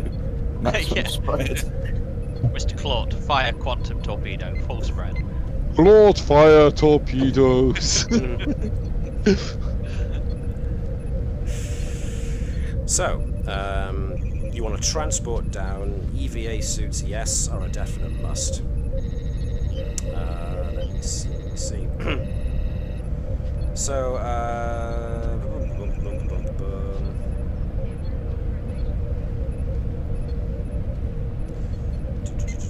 scans indicate the transporter signal is bouncing between endpoints on the surface. There's no way to determine which one is the right one, but all endpoints are within 1/4 of a kilometer of each other and surrounding a large structural complex. Pick a number between 1 and 4. 3. Okay. Southeast. Okie dokie. Guessing everyone pull across an EVA suit, or do we have to pay that with momentum? So, can I get... Well, first of all, who's going on the away team down to get Stoker? As much as I'd like to, is that the captain's not allowed to leave the bridge. Unless under extreme circumstances, so... So we're you're going going to into have to be a unknown... supporting character, so that's fine. Yeah, we're going into unknown territory on an alien world, so I think that our resident xenoarchaeologists are going to have to go. Both of them? I think both. Okay. I think our operations officer has enough knowledge of alien technology. We don't want Stoker to die, so we might need to take some medical personnel. Security? augment the security team, yes, I think might be wise. Security Bravo. Security Bravo. Claude. You want Claude to go, do you? Yeah, we want Claude. Does that instead or both? I take both, because then it means we've got two beta sides. Uh-huh. Okay. Claude protect team. Is there anyone else, or is it just the 6? We can always beam down additional people. So Ensign Keshin will go on comms. They all just come out of the turbo lift just at the same time. Dropping out of the ducts. I'm still surprised you didn't invoke a Kirk protocol. Kiss every Our alien away woman team. in sight. Yes. Our away yes. team will be myself, Commander Vibers, Commander Natala, Dr. Bertram, and Mr. Edwards. Oh no, that was me to do the curse of this. Well, there you go then. It's okay. Edwards isn't wearing red. He's got a very red face though. It's a red shirt, not a red face. That's the meme. 6 Where's the votes. other Let me bring Machude in just in case the walls are keeping Comms would wear yellow. Because they're operations, yes, I suppose so. Yeah, Matthew's acting would be technically being grey. yeah, it'd be in the Wesley Crusher outfit. Yeah. Yeah. Your next adventure. Till our next adventure. I'm not allowing you to be promoted. Unfortunately, it's not entirely up to you, but you can I'm the put in a one- request not to allow the promotion if you really, really want to. Strenuously object. I would like to promote you, Mr. Edwards, but unfortunately word came down from pretty much every single member of the senior crew. We can't have him outranking Ensign Kim. He's not even an ensign yet, so... Yeah, longest serving ensign in Federation history. You know. So, okay then. So we're going to need Mr. Luchude and the ship to try and beam them down. So do we? Is there a momentum cost then for the EVA suits, or do we Yeah, just take EVA them? suits, pattern enhancers. No, that's going to be an assumed necessary set of equipment. So yeah, that's a good point. I'm EVA suits. tempted to assume the worst and allow Type 3 phases to be taken. What about a steel chair?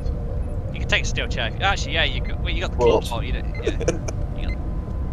You got the He stone He pile is the driver steel around. chair. Edwards would request not to take that kind of weapon. He's barely comfortable with Phase 1. Type 1 even. Alright, okay. That's why I don't get promoted. You're taking the chair then, Mr. Edwards. Fine. So yeah, equip the team with whatever you feel is appropriate. So I'm pretty sure EVA that- suit in a chlorine atmosphere is going to be absolute minimum. Was it a pattern enhancer, did he say, as well? If you want to put a pattern enhancer, then take a pattern enhancer, yes. Oh, no, that was... I was checking with the captain. She had started listing things. Oh, I did say pattern enhancers. There you go That's then. a minimum. And pattern enhancers EVA suit is a minimum with what was stated. There you We're go taking then. that Type 3s, If you wish to take Type 3. maybe just for security, personally. So, give Claw to Type 3 then, I suppose. Claw and Bravo get Type 3s then, isn't it? There you go. Nice. Just looking to. The doc, make sure I'll take he's it- got everything he wants to take. I take it an emergency surgical kit is basically a medical kit that I've got as part of my standard thing. Yes. Yeah. Medical monitoring device is useless without. Oh, it can be connected. Who's taking the pattern enhancers? I've got one. Would a emergency transponder also potentially be useful? worst comes to worst. If you think Possibly. Yeah. Especially if we get beamed around on the surface by some other entity or thing. I'll put that on Duran. Should we take some transport inhibitors if we think we might be beamed around against our will?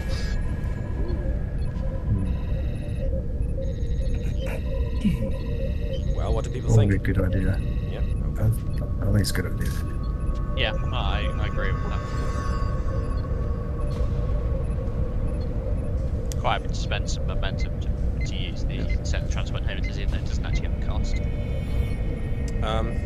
No opportunity one. Yeah. The transport inhibitors would suggest that that would probably be a momentum cost to equip those. Sorry.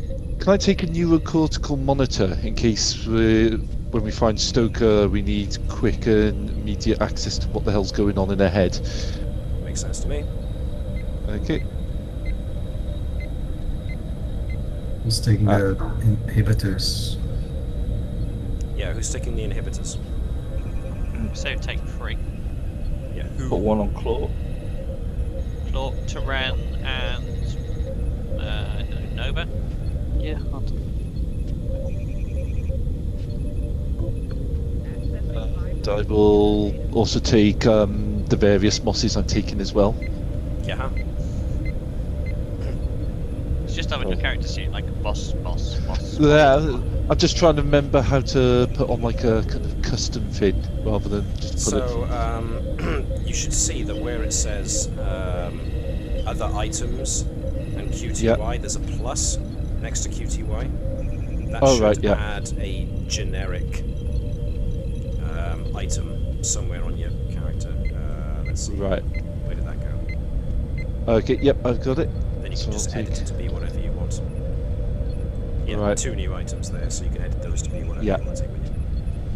Okay, I'll take 1 dose of hyrolithium for each of us, plus 1 in case we need to treat Stoker. And Bertram loss. To be honest, Should we take a spare EVAs? I was going to ask. we could just treat her with a phaser if it came down to it. Just oh well. Oh well, what a pity. Never mind. He's I've actually- obviously got rabies. Bang. Can I point out the highest ranking member of this team is the one who has taken the Hippocratic Oath? Just saying. So you're going to waggle your finger at them? I'm going to say, no, let's not make murdering Stoker our, if not needed, our first protocol. It's not murdering her. It's just Putting down a sick animal. It's an act of mercy because she's currently got chlorine poisoning. So she's got no lungs But left. if that's needed, I have much more humane ways of doing it than a phaser. Surgical Now it's scalpel the to the temple. Yeah. No, it's the Hippocratic Oath. Very good. Right. What was that? You wanted some of the energy to Bertram Moss in your cybernetics there? Alright. While we've done all this planning, by this time she is just a shriveled corpse on the ground. Well, Oh well, what a pity. Well, is it possible if she's been teleported frantically around, then some sort of effect is going on to actually prevent her being messed up by the atmosphere? They're equivalent to what happened to Cass, or beaming into some sort of storage. anything's possible at this juncture. Okay, I think I've loaded up. Maybe she will fuse with the chlorine as she's being transported around and become some hybrid chlorine mutant creature. At which point we need to put her down. Well, what is your science skill with that? I don't think science has got anything to do with it, really, has it? Are we picking who's taking ownership of the? We'll deal with who's taking ownership of the supporting characters when we need to. Otherwise, Is the away team now fully prepared? Have you got everything you wanted to take? Did we take the inhibitors after the transport inhibitors? Yes. Okay, cool. Who's got the Handcuffs. transport? Did we take handcuffs? So Terren, Nova, Claude should have transport inhibitors. Okay. Lord protect from hostile kidnappings. Okay. So what we need now, then, if you've gone through all your preparations, is for Lechude and the Navis to try and beam you down. So both Lechude and the Navis should be set, or are they? Sensors plus... I think it's sensors plus engineering, actually, for the... I'm probably changing my mind every single time I do this, so, you know. People want to put in chat or in the comments which one I keep using, or which ones I don't keep using. Sensor Feel free. engineering for the ship. So for the ship, for this time at least, I'll go with sensors and engineering, and Lechude will go for control and engineering with his focus on transport operations. Ooh. I won't tell you what the difficulty is. Surprise!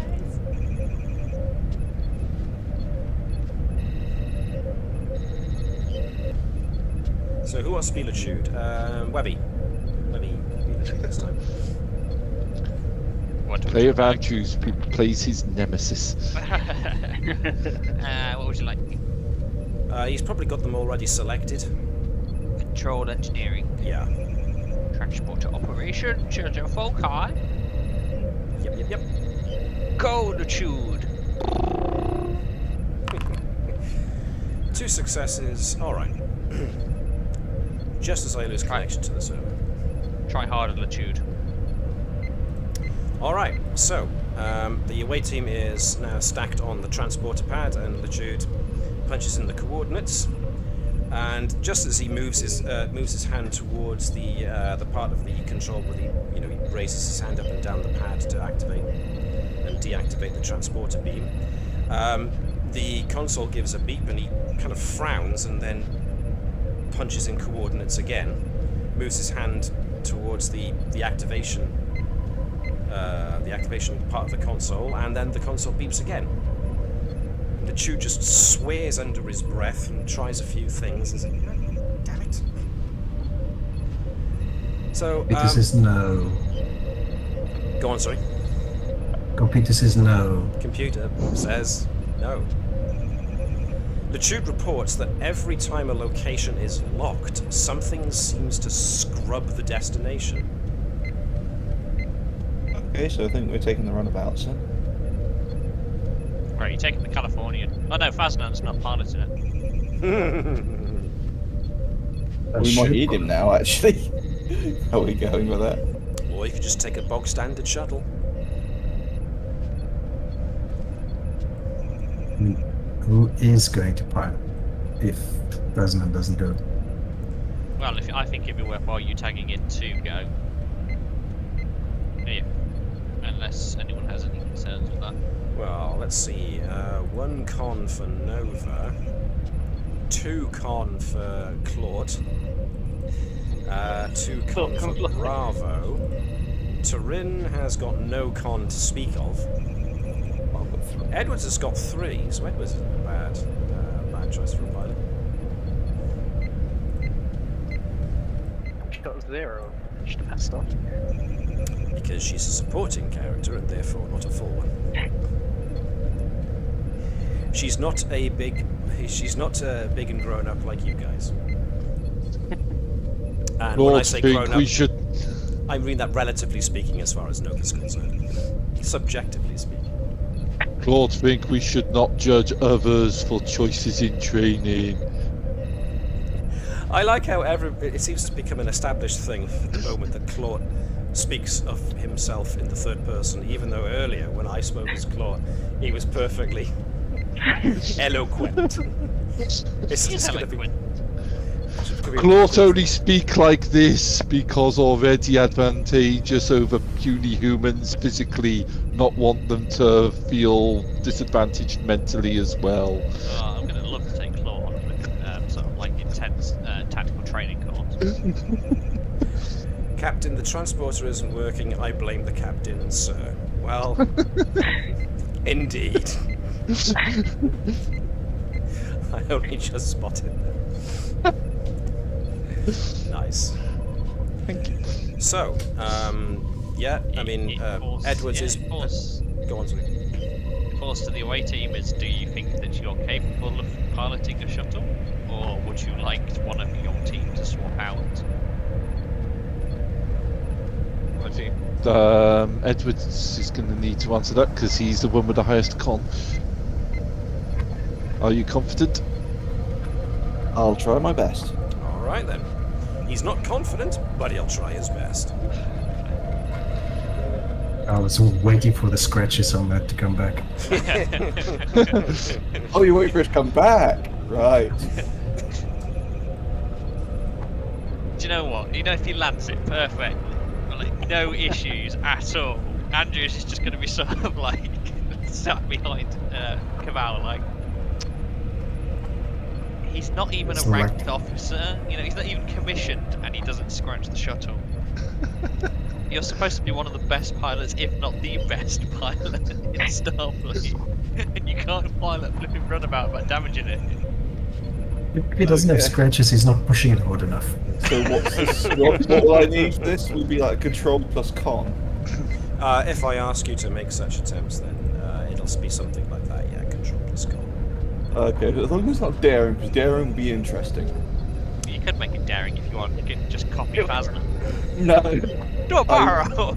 Use bombs wisely. Control and con, I do alright with daring, not so much. Alright. So we've got the crew. So it's going to be a case of going down to the planet. Of course. In one piece. So I'm just going to ask for a control plus con task with a difficulty of 2 to pilot the shuttle, please. The shuttle can assist, of course, so this is going to be bog standard shuttlecraft that can assist with what's it going to be? Engines and cons. Hey, the shuttle never assists me. You never need assistance. It's never got power when you're You use it, it remembers. Jan, do you want to do the shuttle then, just so you can do it full of rage and spite? No. For all the complication you've got to. Yeah, You can see it coming. Shuttle has complication. It just powers down all of a sudden. You've done it. It's like So you that- flooded the engine. Oh, I did it. Flood itself. That was what and con for the shuttle? So, Engines. yeah, engines and con for the shuttle. It's almost not worth rolling, but it's. I know, let's do it. but you know. 20. I really want this 20 to come on. No, very low in fact. That's 3 successes. So that was with assistance from the onboard guidance system. The shuttle leaves the shuttle bay and goes down towards the surface. Edwards just selects. There's 2 tracks on there. There's Fazanan pilot and there's normal pilot. And sort of like you select the normal pilot, it's just sort of like really chilled, sort of like opera, classical music. Whereas if you select Fazanan mode, it's just sort of like heavy rock, like 250 beat per minute. Like, He also selects. Everyone screams. He also moves it from Fazanan pilot to normal pilot, and the computer says easy mode activated. I see Edwards as possibly a smooth jazz kind of person. Asnan also does classical music. Applied to the Bumblebee. I applaud that. Oh, that's genius. Okay, so let's get rid of runabout. Let's put a shuttle. So, okay. You break through what smattering of cloud cover there is over the atmosphere of the moon, and you can see that the surface of the moon is littered with ruins. Clearly ancient, the cloister buildings are crumbling, and many are part of the hills and mountains. At first glance, you might think that the entire moon was once a single, thriving and gigantic metropolis. No signs of activity or life can be seen. But blinking lights sync up in the near distance with the areas that Litude and Natala found to sync up with the potential beaming locations. As I give you a quick glance off the surface as you drift overhead. Now the shuttle should be on the very northern extreme, centre northern extreme of this overhead view of the alien city.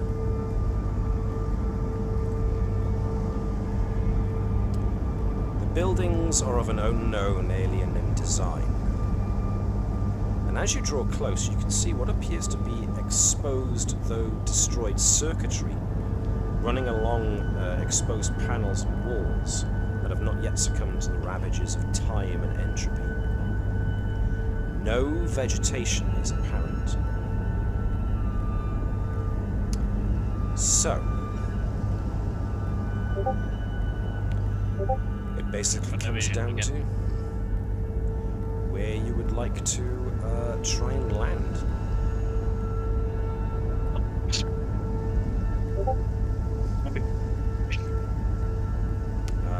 You broke up for me there, I'm afraid, Shaun. What about everybody else? Didn't realise Shaun was speaking. All right. It's dangerous. Well, the vote originally that was whether there's 5 bits here. Did I say 4 or 5? I said 4, didn't I? Yes. I'm an idiot.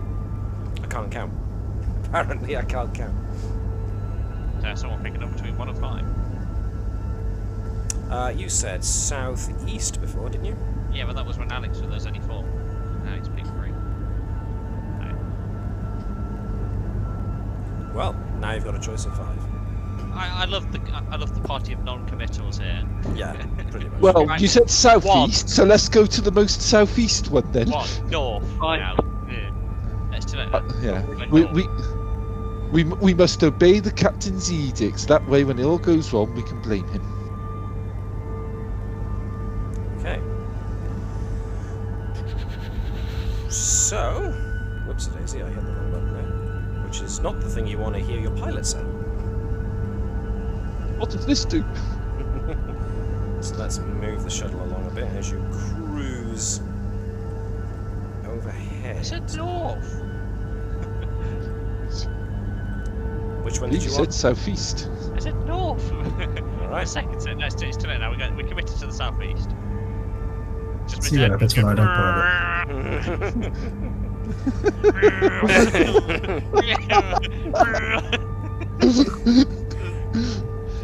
Yes, this is southeast. Honest Gulf. I am working Claw thinks with... we need to replace navigation control. Okay.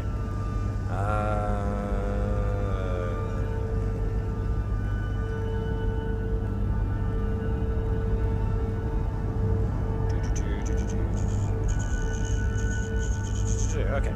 So, yeah, you start getting towards the southeasternmost.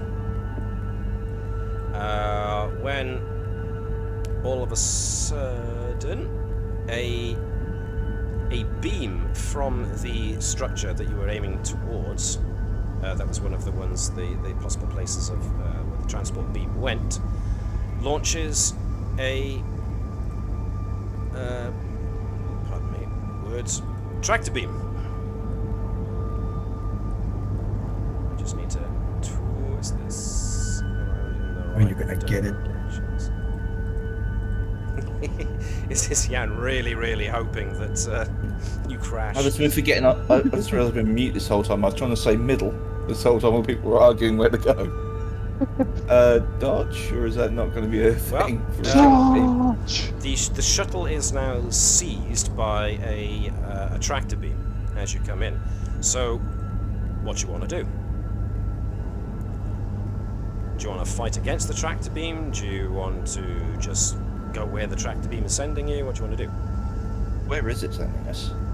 Well, it seems to be pulling you towards what could be a landing platform on this structure.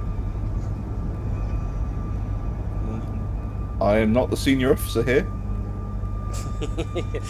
Edwards, from his console on the navigation, just looks over at somebody. Orders? How strong is the tractor beam compared to the shuttlecraft? What are the odds of us breaking out without breaking the shuttlecraft apart? You don't know until you try. Would someone want to jump on sensors to actually, scan the damn thing? You don't have much time because it's already got you. So. All right. We only have enough time for one decision: fight or let it take us.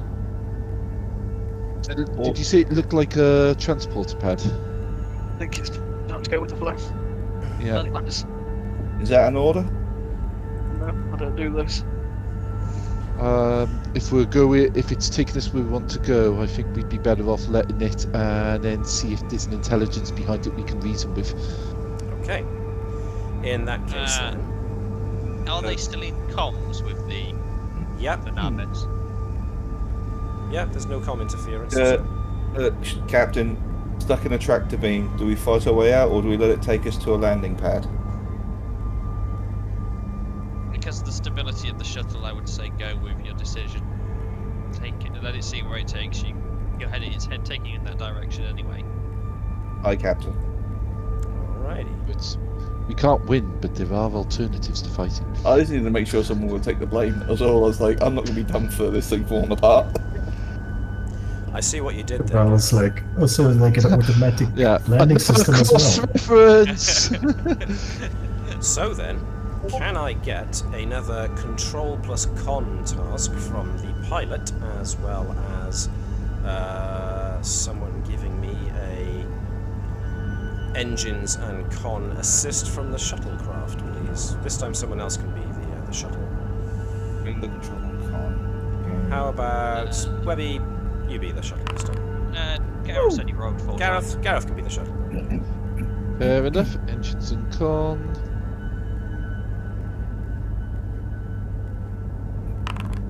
Yeah, so 0 success. Edwards is able to, using the tractor beam to assist, guide the shuttle down to a landing pad. Buttons off radio. So you're able to put down very smoothly, and the tractor beam winks out the moment the shuttle is brought onto the pad. So, you are now on an alien planet. Now, this isn't the actual size of your tokens, this needs to be said, but just for the sake so that I've got your tokens on the map, I'm going to paste them in there. The giant Bertram. Yes, indeed. Like I said, not the real size. Not actual size. He's gone full kaiju. The Moss Man cometh. So...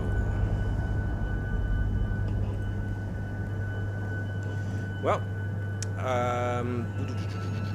scans from the shuttle confirm the atmosphere is very poisonous. We scan the buildings that are on to see what's going on with them Your as well. EVA suits give you 2 hours of oxygen. So you do have a time limit. You're taking the extra one, either for Stoker or worst case scenario, if one of ours gets damaged, we might, if we're very lucky, be able to use it to save someone's life. Probably end up having to carry them back. I said, before we actually leave the ship, I said, could use the ship sensors just to actually scan the structure we're on and the electronics, just try and get that bit better of an idea. While we still had the opportunity of oxygen in the shuttle.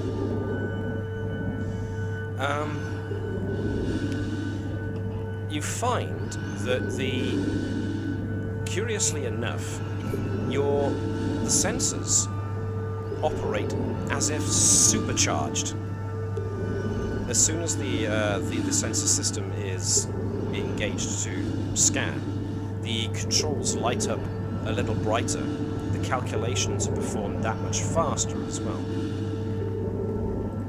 You get no indication that there's a living creature within this complex, but there does seem to be a faint life signature coming from a central complex to your northwest, not far from where you are now. All of our equipment or anything that's sensing. Well, as soon as somebody makes the attempt to whip out just a tricorder, they find the tricorder, comes to life really brightly. We might want to actually turn at least some of them off in case they end up burning out. Like, if there's some sort of phenomenon that's causing this, it caused an interruption in the power. We don't want to be without technology again. Okay, I'm thinking like the equivalent of being plugged into a powerful power source and ending up sort of burning because they're not strong enough to hold it. I'll deactivate my medical tricorder. Okay. Does Go on, sorry. Does Bravo pick up anything? Sort of thought patterns? From this distance, no. Because the scale on this place is pretty enormous. The shuttlecraft is our size. You guys are small, tiny dots. By small dots by comparison. So that kind of gives you an idea as to the immense scale of this place. So Bravo is. Neither Bravo nor Nova are sensing any cognitive mind within their ability to sense, within their radius of ability to sense. Currently. But just like your tricorders, your EVA suits are, the lights on them are just that little bit brighter. The readouts just that little bit brighter as well. Everything's acting as if it's being given an extra boost of power. So, what would you like to do? I think we didn't have anybody with cybernetics there. It would have been interesting to see if that got boosted. Well, after What's what that? Your eyes happened, burnt out. or I can see everything. I Well, can even see what you had for breakfast this morning. The amount of heat that must give out in the skull would be horrifying. Well, you would imagine 24th century science magic would have taken care to a degree of that. Space magic. Depends how well they've been stress tested for being supercharged, I suppose. Probably head towards the life. Well, I'm not the commanding officer here, so I can't make a good decision. The sensors actually get us a good direction/distance of where we think Stoker might be. If you can see where my cursor is. Yep. This complex by here, up in the The northwest hub. position. So where we're getting that green pulse. Yes. The beating heart of the place, so to speak. Okay. Does there appear to be any sort of underground entrance between from here? Like, is it linked? The place you're in is obviously deserted and somewhat dilapidated.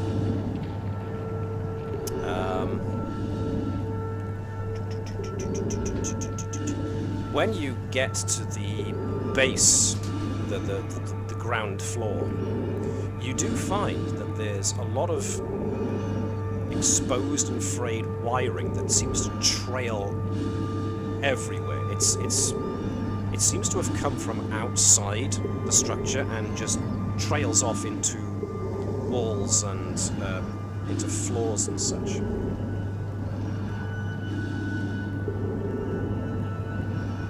That's the only real thing that you find at the moment, but there's no evidence of an underground tunnel system or anything like that that you can access. If there was, it's probably it's now overgrown and or inaccessible. The exposed wirings, does that seem foreign to the other sorts of technology and lighting in the area? Like this more basic. Rephrase that for me, please. I'm not quite sure I understand.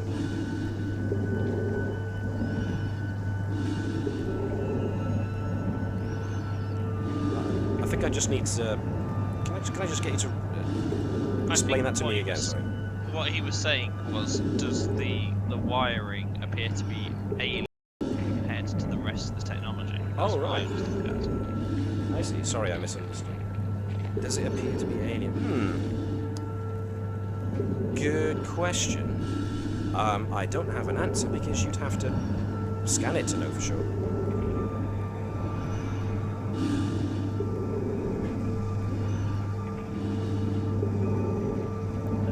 I'll try also give it a scan. Okay, the moment you do, the tricorder generates an error message. In big letters, error. Interestingly enough, though, especially for Bertram, the wiring has the look and style of ivy and vines, like you'd find in any of those type of creeper plants. It's like this place is overgrown. Yeah.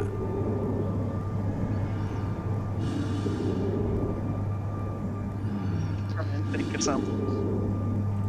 Sure, you can take a sample, no problem. It definitely... It has the consistency of metal, you know, it's definitely a mineral. Ooh, Nova, may I take a look at that? Try and just examine and see what you get. I'm guessing if I give that a scan as well, it'd be error again? Yes. Would I be able to take a crack at the metallurgy of it as it is a focus? Sure. Insight and science. If anyone else wants to try anything else, then, you know, speak up. 2 successes.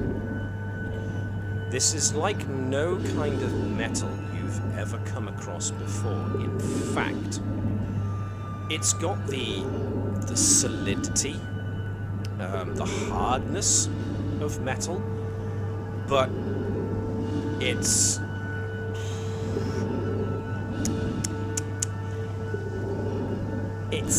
less like, because the thing with metal of any kind, especially if you're going to use it in some fashion, is you usually have to cast it. Now with replicators, of course, you get over that, so there's rarely like a casting mark, and there's definitely no casting mark here, but you're damned if you can tell exactly what type of metal or mineral it could be. It's like nothing you've come across before. It was to take a couple samples for himself as well. He's fascinated by this. I mean, is it like a hard metal, or is it soft enough to actually like react with how we're holding it? In order to actually take a sample, you need to use something akin to a laser scalpel or a phaser on a very low, very low, narrow setting in order to try and carve a bit away. And when you do manage to carve a bit off, there's a brief moment where you can see inside the outer coating of the quote wiring, and there seems to be like almost like what look like fibers within it. But pretty soon, the bit that you cut off starts to not exactly close, but almost like form.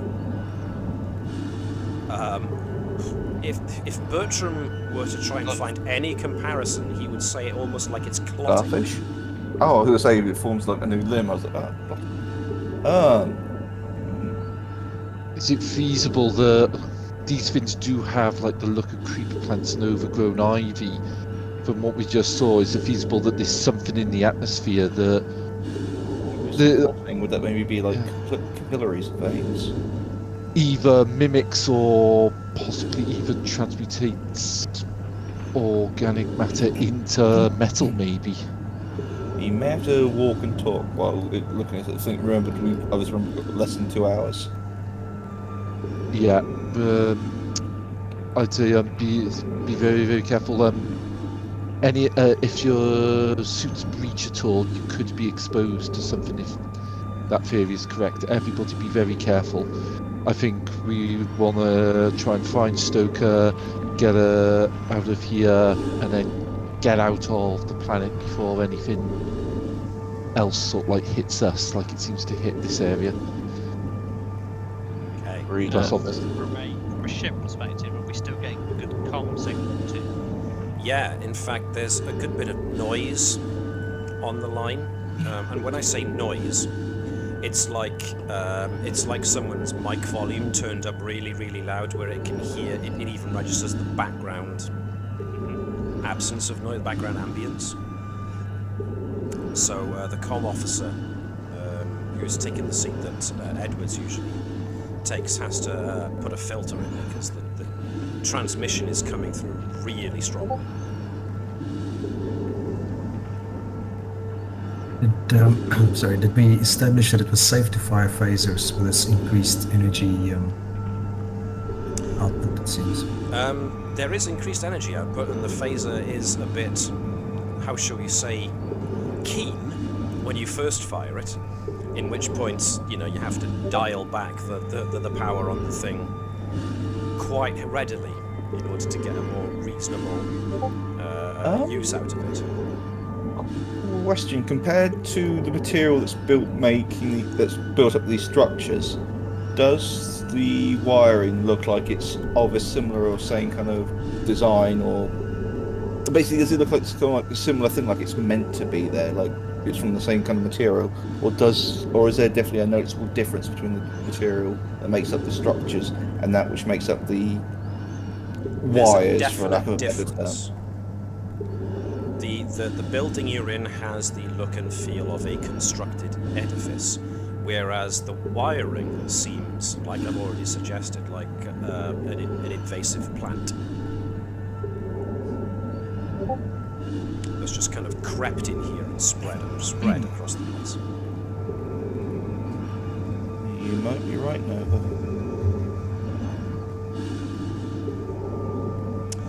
So. Anyway, I think Edwards is right. We should be careful, but as quick as we can. We don't want to be exposed to this more than we need to. Just briefly move you to this bit. It's a bit. You think on your hypothesis a little bit later, Nova. What was the hypothesis again, sir? Sorry, Anne, I'll get to you in just a sec. So we were sort of having a bit of a mixed conversation in and out. I'm presuming that is actually is that an out of character conversation, Shaun, or is that actually for in character? And your mic's playing up, or connection's playing up? There's no order said that in character. Oh, okay. I apologise, and ignore that. Then it's invasive and possibly the lightning that Stoker was raving about. What were you saying, Jan?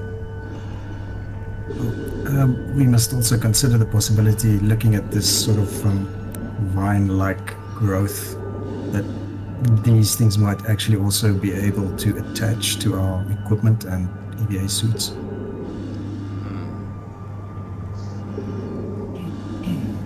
So, before you exit the structure, what would you like to do? there any precautions you'd like to take, any actions you would like to take? Or do you just want to carefully just move out? I think at the least a buddy system where you have a buddy to look at and a buddy that looks at you. Yeah. I also think it'd be worthwhile splitting it so that there's a transport inhibitor between those buddies. Yeah. Well, each pair, the first two, the second, those two going from north to south, they should represent one of each of them having an inhibitor and or a buffer. Yeah, I'd probably swap Edwards and Claw round. Oh no, sorry. Claw and Tyrann round. Because then you've got a security and a science, security and science, or security and comms, and then you've got medicine and operations. You should have control of them, so if you want to swap them around, feel free to do so. Cool. Okay. Alright. So, anything else you'd like to try? Or implement, I should say. Any indication from the sensors that there's any interaction between the metal vines and the shuttlecraft where it's landed?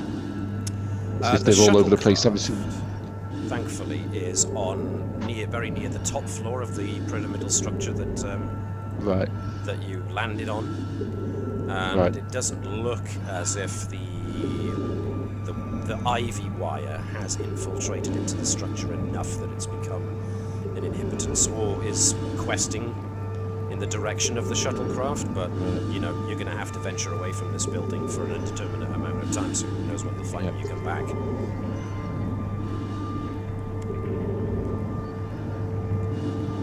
Not that I'm trying to, you know, further instigate your paranoia or anything, but trying to further instigate your paranoia. So.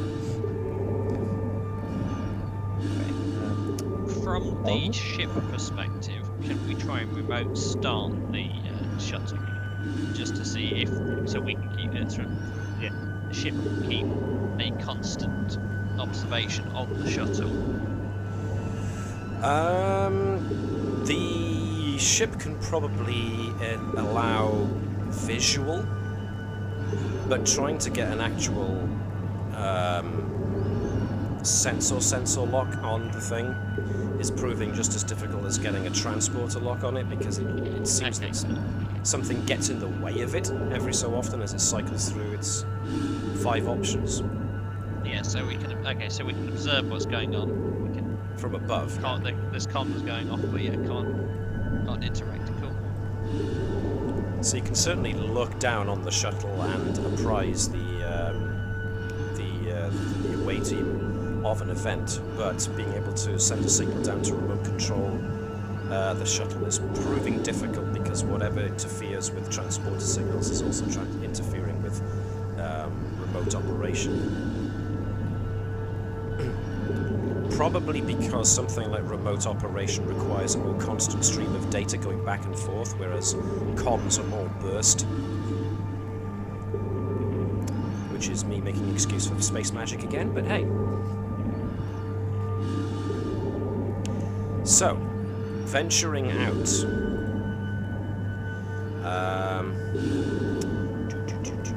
You do come across much more of the ivy stuff.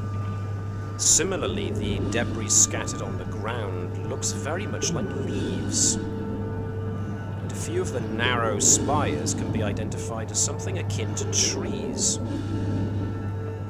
that look like they've been suffused and eventually replaced with technology. Take some leaves that have fallen. Samples. So it's very difficult to tell what's a living organism and what's technology. Even a simple organism like a plant.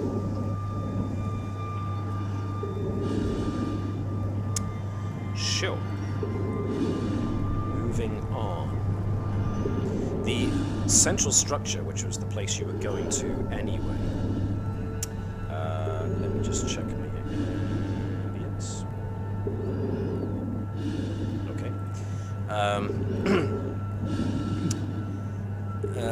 the central structure starts to emit a bone-rattling thrumming noise. Thankfully, you seem to have made an effort to keep your tricorders and other devices off unless they're absolutely needed. Your comm systems do whine to life, and there's a short spark and a sputter as your comms overload.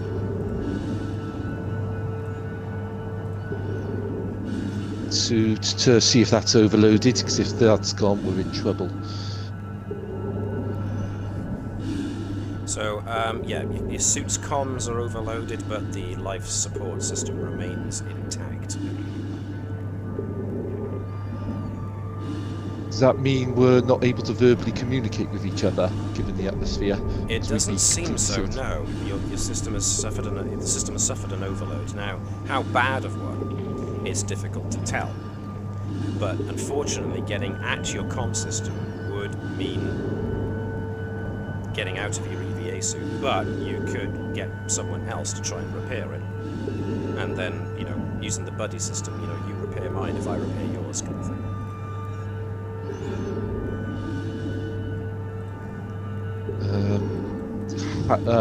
Trying to make a judgment call on how long and how difficult that would be, considering the time limits that we're under. I say that it would be a case of push on with the limited comms, because of one, we don't know what's going to happen with these divines, and two, time constraints are it's a non-essential system in the grand scheme of things.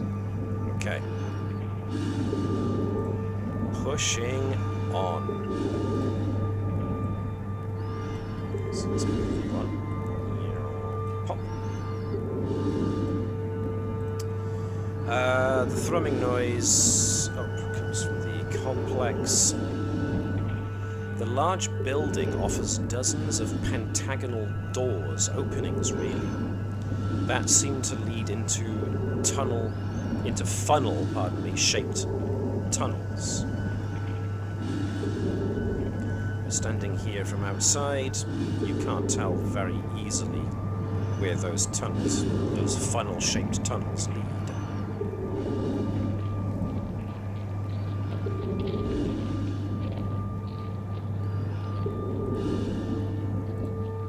Which one do we go down? Anything wise coming up?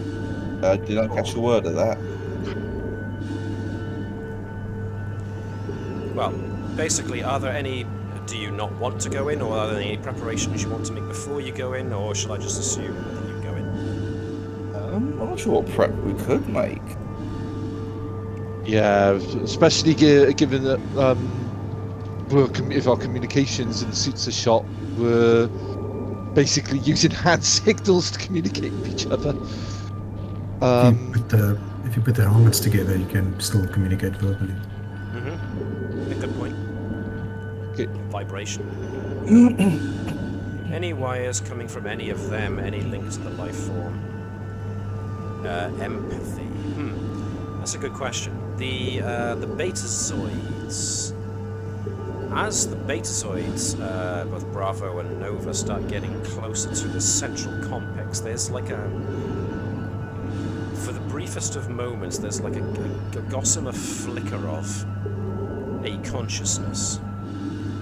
And then it just kind of gets lost in this pulsing, which seems to vibrate through everything.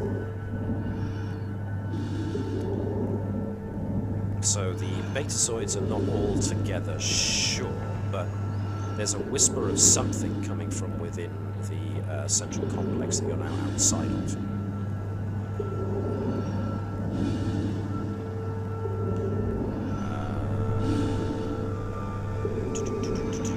When you say any wires coming from any of them, are you asking me if there are any wires currently attaching themselves to members of your away team? No, the entranceways. The entranceways, right. A couple of them do have these vines snaking out of them, yes. Some, but not all.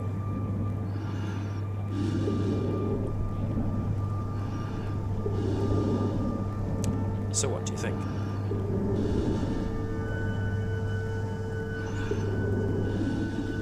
I think we need to start moving, as again, we're on the time limit. Alright then, we just make sure the next place you go to has actually got vision. Of course it doesn't. And let me see if I can paste you all in. Right, so you guys were at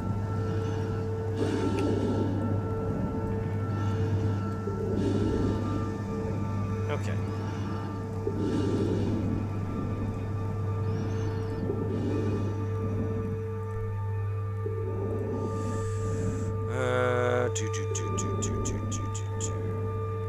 As the first of you step into the tunnel, you can plainly see fresh, human-shaped footprints leading into the complex. Once you do get inside, there's a 6-meter drop to what looks like a stone floor.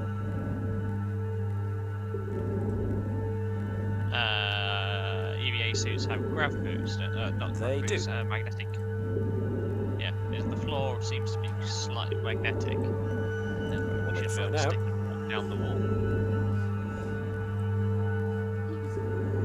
Activate the magnetic and see if it works. Okay. Well, the mag boots do seem to lock onto the floor.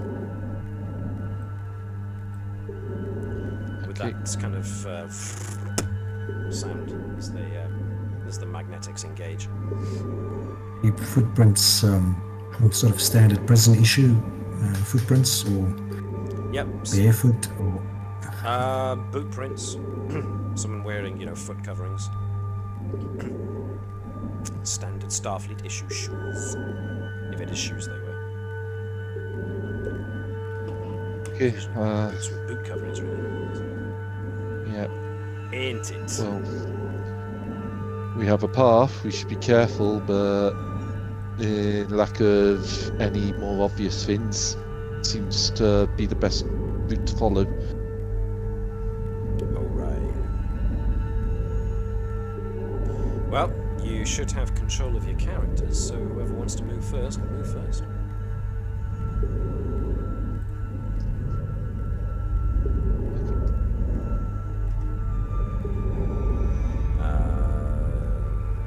Oh, let's say for the sake of this, does Jan and Webby want to take control of one of the three supporting characters? Well, one takes one takes two, so at least you're still doing stuff. Yeah. I can take Turin. Okay. Until someone else says otherwise. So you're fighting over Bravo and Thwart. Lord. Big Lord. When you get into this central area, you do notice that fine filaments of cabling, rather than the thick stuff you saw outside, and metal create a sort of spider web that goes through covers the the word has completely escaped me. Ceiling, and trails off in various different directions. Lovely. Is it obvious to see the footprints, which direction they go? Because obviously it looks like there's a staircase that goes up here, and there's a pathway that seems to be leading to the door. The footprints go via the what looks like a stairway. Okay. But there are glowing lights coming from the other room.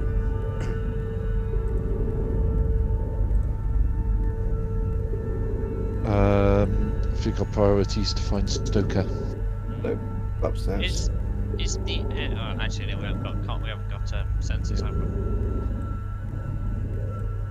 I can say whether the air in here is more breathable.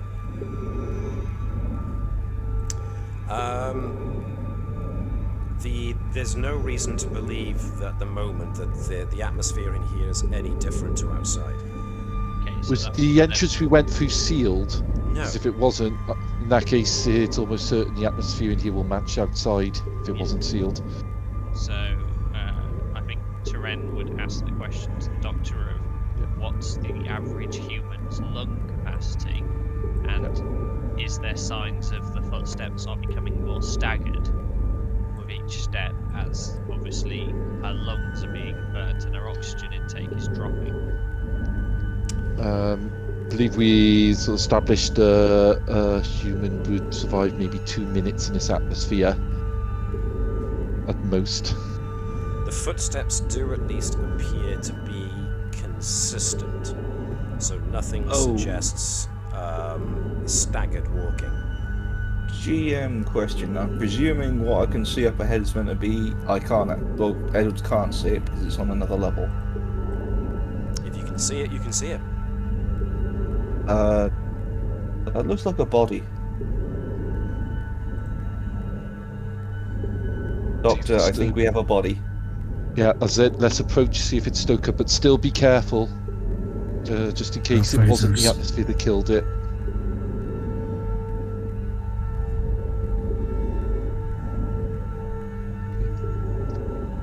Don't get separated, let's keep together. Oh, look at my babies working as a team. Okay.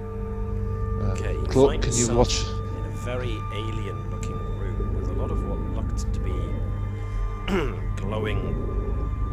glowing lights, one of which appears to almost be a console of a sort, you think, but nothing else in this room suggests its function.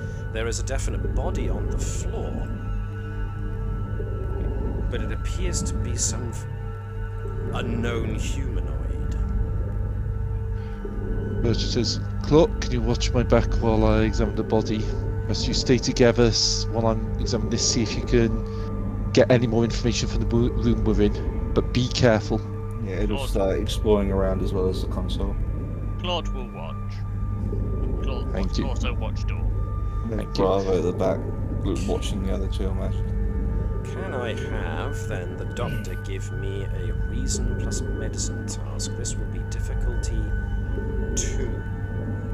Can I use xenobiology if it's an unknown Yes. being as a focus? Yes, you may. Look, 2 I'm fixing the successes. comms. Okay, I'll get to that in a minute, Shaun. Okay. 2 successes. Alright. The mechanical elements of this area, which is clued in by the fact that some of those filaments are actually attached to this body. Some of the mechanical elements of this area have replaced the organic compounds in this corpse. You've not come across who or what this alien resembles, so this is a new species that you've just met. However, the fact that it's mostly skeletal, but very well preserved, you're not entirely sure what the creature would have looked like in life. But the mechanical aspects do appear invasive. Now, whilst you're chewing on that, Nova said trying to work on fixing a couple of the comms, so yeah. Can I get you to give me... It's either going to be insight, reason, or if you're flying by the seat of your pants, daring and engineering. Why did I even ask? You've got inner workings. That would probably be the better focus to use here, since you're trying to repair something rather than pull it apart or tinker. I might be able to aid with focus on ancient technology. Nova's trying to repair the comms in the EVACs.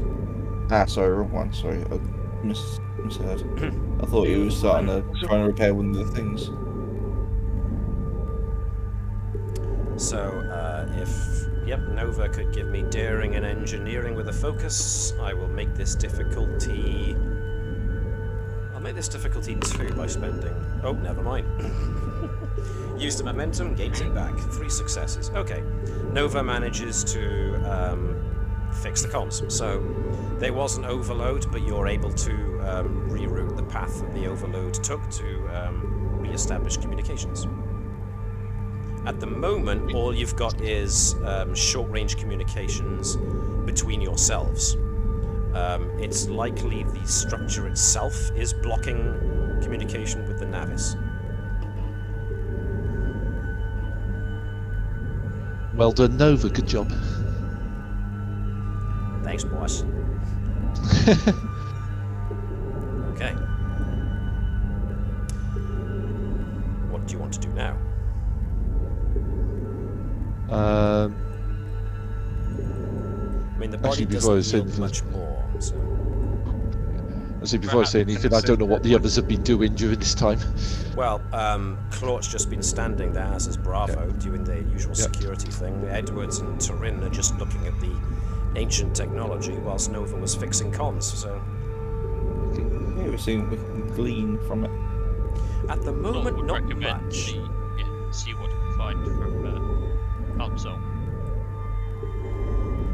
The console doesn't seem to respond. I mean, Turin gives it a few experimental taps, but there's not really a console. There are a few raised...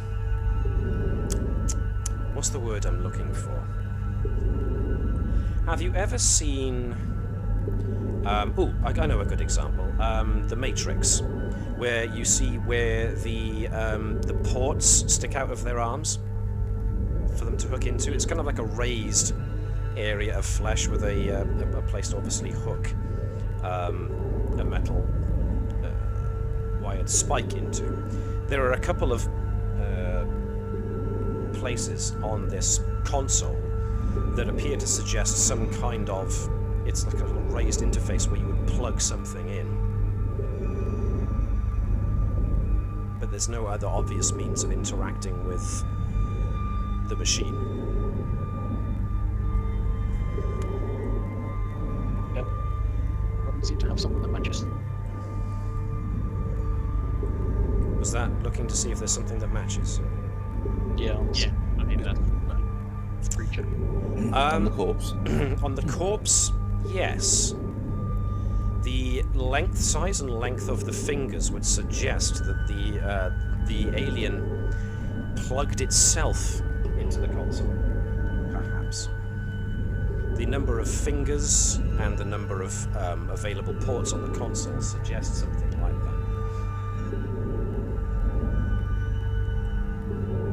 Do one of you really want to try and insert your hand into this alien device? I mean, I can already hear Shaun chuckling at the thought. Bertram will say out loud what he's found with the corpse. He does wonder if it's possible, if Stoker's been infected by something similar. It's possible if it starts with things like a respiratory system, it might explain why she's able to survive longer than usual in its atmosphere. It also means that if there's any hope of finding her, we have to be quick. Suggest we potentially move on then. Yeah, my thoughts exactly. Okay. Let's form up and move on together.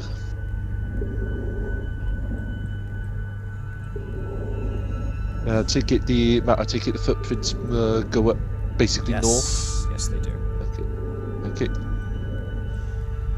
Incidentally, as you start moving onwards, the metal like webbing overhead kind of vibrates a little bit. Have you heard that kind of metallic sound that wiring makes when you strike it? There's that kind of resonant thrum, almost like someone plucked a guitar string. Watch out for any mechanical spiders. Getting a bit ahead, Bravo. Yeah. Come on, guys. Form up. B for Bravo, B for Brave.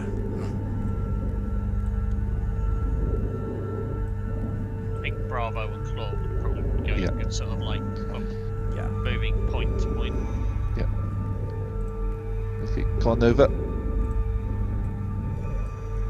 Are we going to check side rooms or just follow the footsteps? Footprints go I think north. I think we should follow the footprints. More time we divert off, the more time we're in danger, and the less chance there is of rescuing Stoker.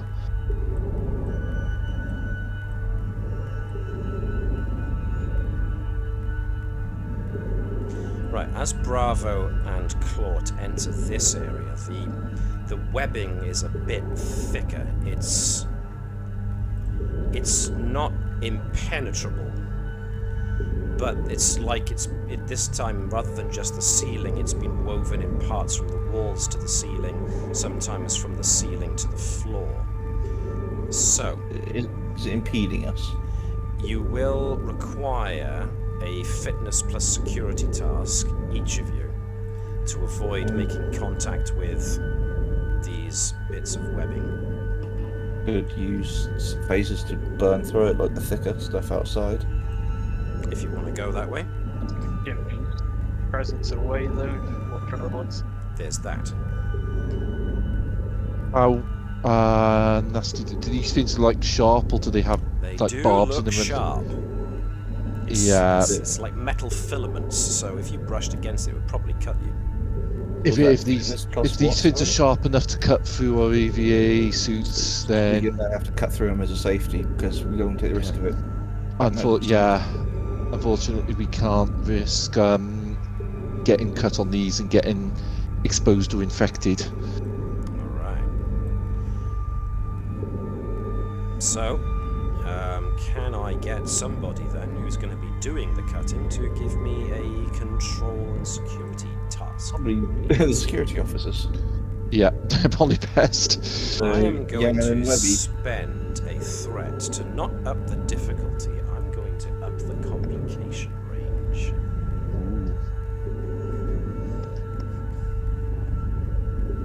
I think Claude can do it, and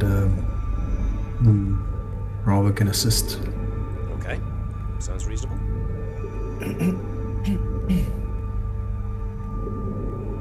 Right, so using type 3 control security to be precise on the cuts. Yes. None of his foci work in relation to this. Claude, no, because Claude's tactical Claude's officer tactical rather officer. than security officer. It's just going to be plain old. So it'd be Bravo and hand phase. So Bravo, yes, with hand Oh, phases, never mind. but he will aid. So 4 successes in total, which means that a very clear, very safe path is cut into the webbing, as it were. But as the filaments are cut away, there's obviously the ones that are cut, there's a release in tension, and they kind of just snap away. Some of them just snap away off into somewhere else. Others retreat to the anchor points on the walls, floor, or ceiling. But there's a definite ring, and from where you're standing, there's an echo of this ring from the northwest, which is where the footprints are headed. Into the spider's den, then. Are we able to progress without risk of cutting ourselves at this Yes, point? you are. No, Okay. there's no checks necessary to progress. Yeah. Okay. Bravo sees an opening to his northwest and can go as far as there for now. Where Bravo is as far as you can go. So, Okay. the cabling in this room is thicker and stretches out from points on the wall. The chamber that you see before you is immense and circular, entirely spherical. The cabling all seems to be connected in a massive twisted ball in the center. The thrumming also seems to emanate from here. And you can plainly see Stoker's face and outstretched arm as the rest of her is completely encircled within this massive ball of cabling. And she makes eye contact with you and mouths the words, "Help me." And I'm going to stop us there. So, I was joking about the old yellow thing, but we might actually have to do it. Okay, so I'm concluding us 5 minutes a bit earlier, but that is a very, very good place to stop, as you have come to this very, very atmospheric. You should have brought grenades. Help me. Okay. Boom. Yeah. Unfortunately, we are Starfleet. We're not. And we're not the Colonial Marines. Hey, I had grenades once. You did. You even used them too. Yeah, and then we give Matt the threat that he wants to hit us with.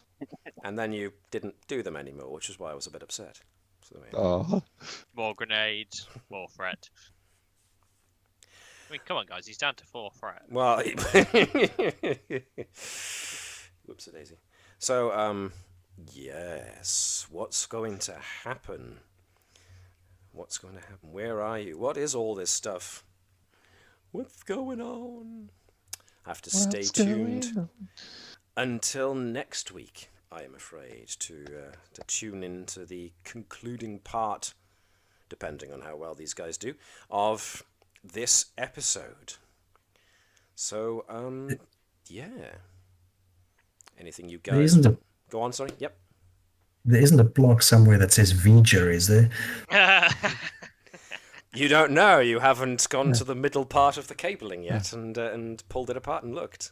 I was thinking that big circular thing looks like an eye, kind of like maybe a Borgified eye.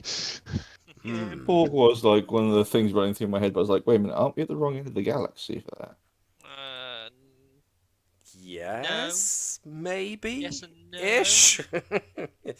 I will allow you this one as a freebie, because when you were originally posted to Narendra Station, if you cast your minds back, one of the primary reasons given that Starfleet, and by extension the Klingon Empire, wanted to explore the Shackleton Expanse more fully is that it was suspected that the Borg, especially the Borg cube that was responsible for War 359. War 359, may have used the Shackleton Expanse to approach through the beta and then the alpha quadrant without being detected as easily. So, yeah. So that could always be in the back of your minds. Yes, we shall see. Oh, it is now. Well, it is. Yeah. More, I mean, it's more stronger now. The whole. Well, wait, this could be. No, technology doesn't look bold. You'd expect to see sort of like even if this was sort of like damaged and abandoned, the remains of drones More of a or blend stuff. of something. Yeah, it's definitely not Borg tech. Yeah. Unless like Borg nanoprobes infected this somehow during such a thing and then went wild, disconnected from the collective or something. For an out thing, it vaguely reminds me of one of the missions I went on on Star Trek Online, where it was the Borg and those biological race. The 472. Yeah, it was like they had the weird little bits of sort of like a mishmash of both in a couple missions. I was just like, that's what this is reminding me of. Yeah, but I can't say that because the Borg can't assimilate at this moment in time. The Borg Undyne War has not started yet. Well, it has, but it's been going on behind the scenes. And on the other side of the galaxy. And on the other side of the galaxy. Well, technically in a different galaxy altogether. What was in the Delta Quadrant that they did that? But they're in that was where the opening right. was found. It was the opening to fluidic space. So technically it'd be in another dimension. Yeah, exactly. Which is what, Webby said, in another universe, essentially. So, yeah. Well, I said galaxy, so You yeah. said galaxy. Gareth was correct. It is that, it is. Dimension, universe, Not thing. that any of us have any way of knowing this. Yeah, because it's events that are yet to happen. Yeah. Unlike the end of this stream, I'm afraid. So, Although Voyager has left DS9, hasn't it? Voyager's gone missing in the timeline we're up to.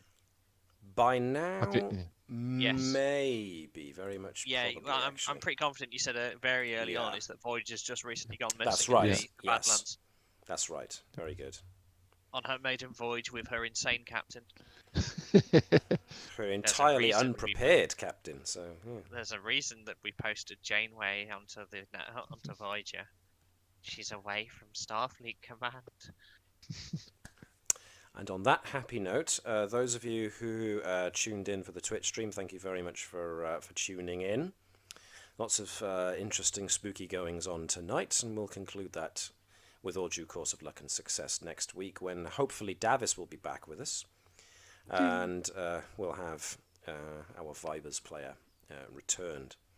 If you're watching this on YouTube, as usual, if you like it, give it a like, because it does also not only promote us, it also helps promote some of the other channels who are doing their own Star Trek adventures missions, and there are a good couple of them now, so it's the family is really starting to grow quite nicely on YouTube, so give it a like just to promote the other channels, if not just us, because we need more Trek.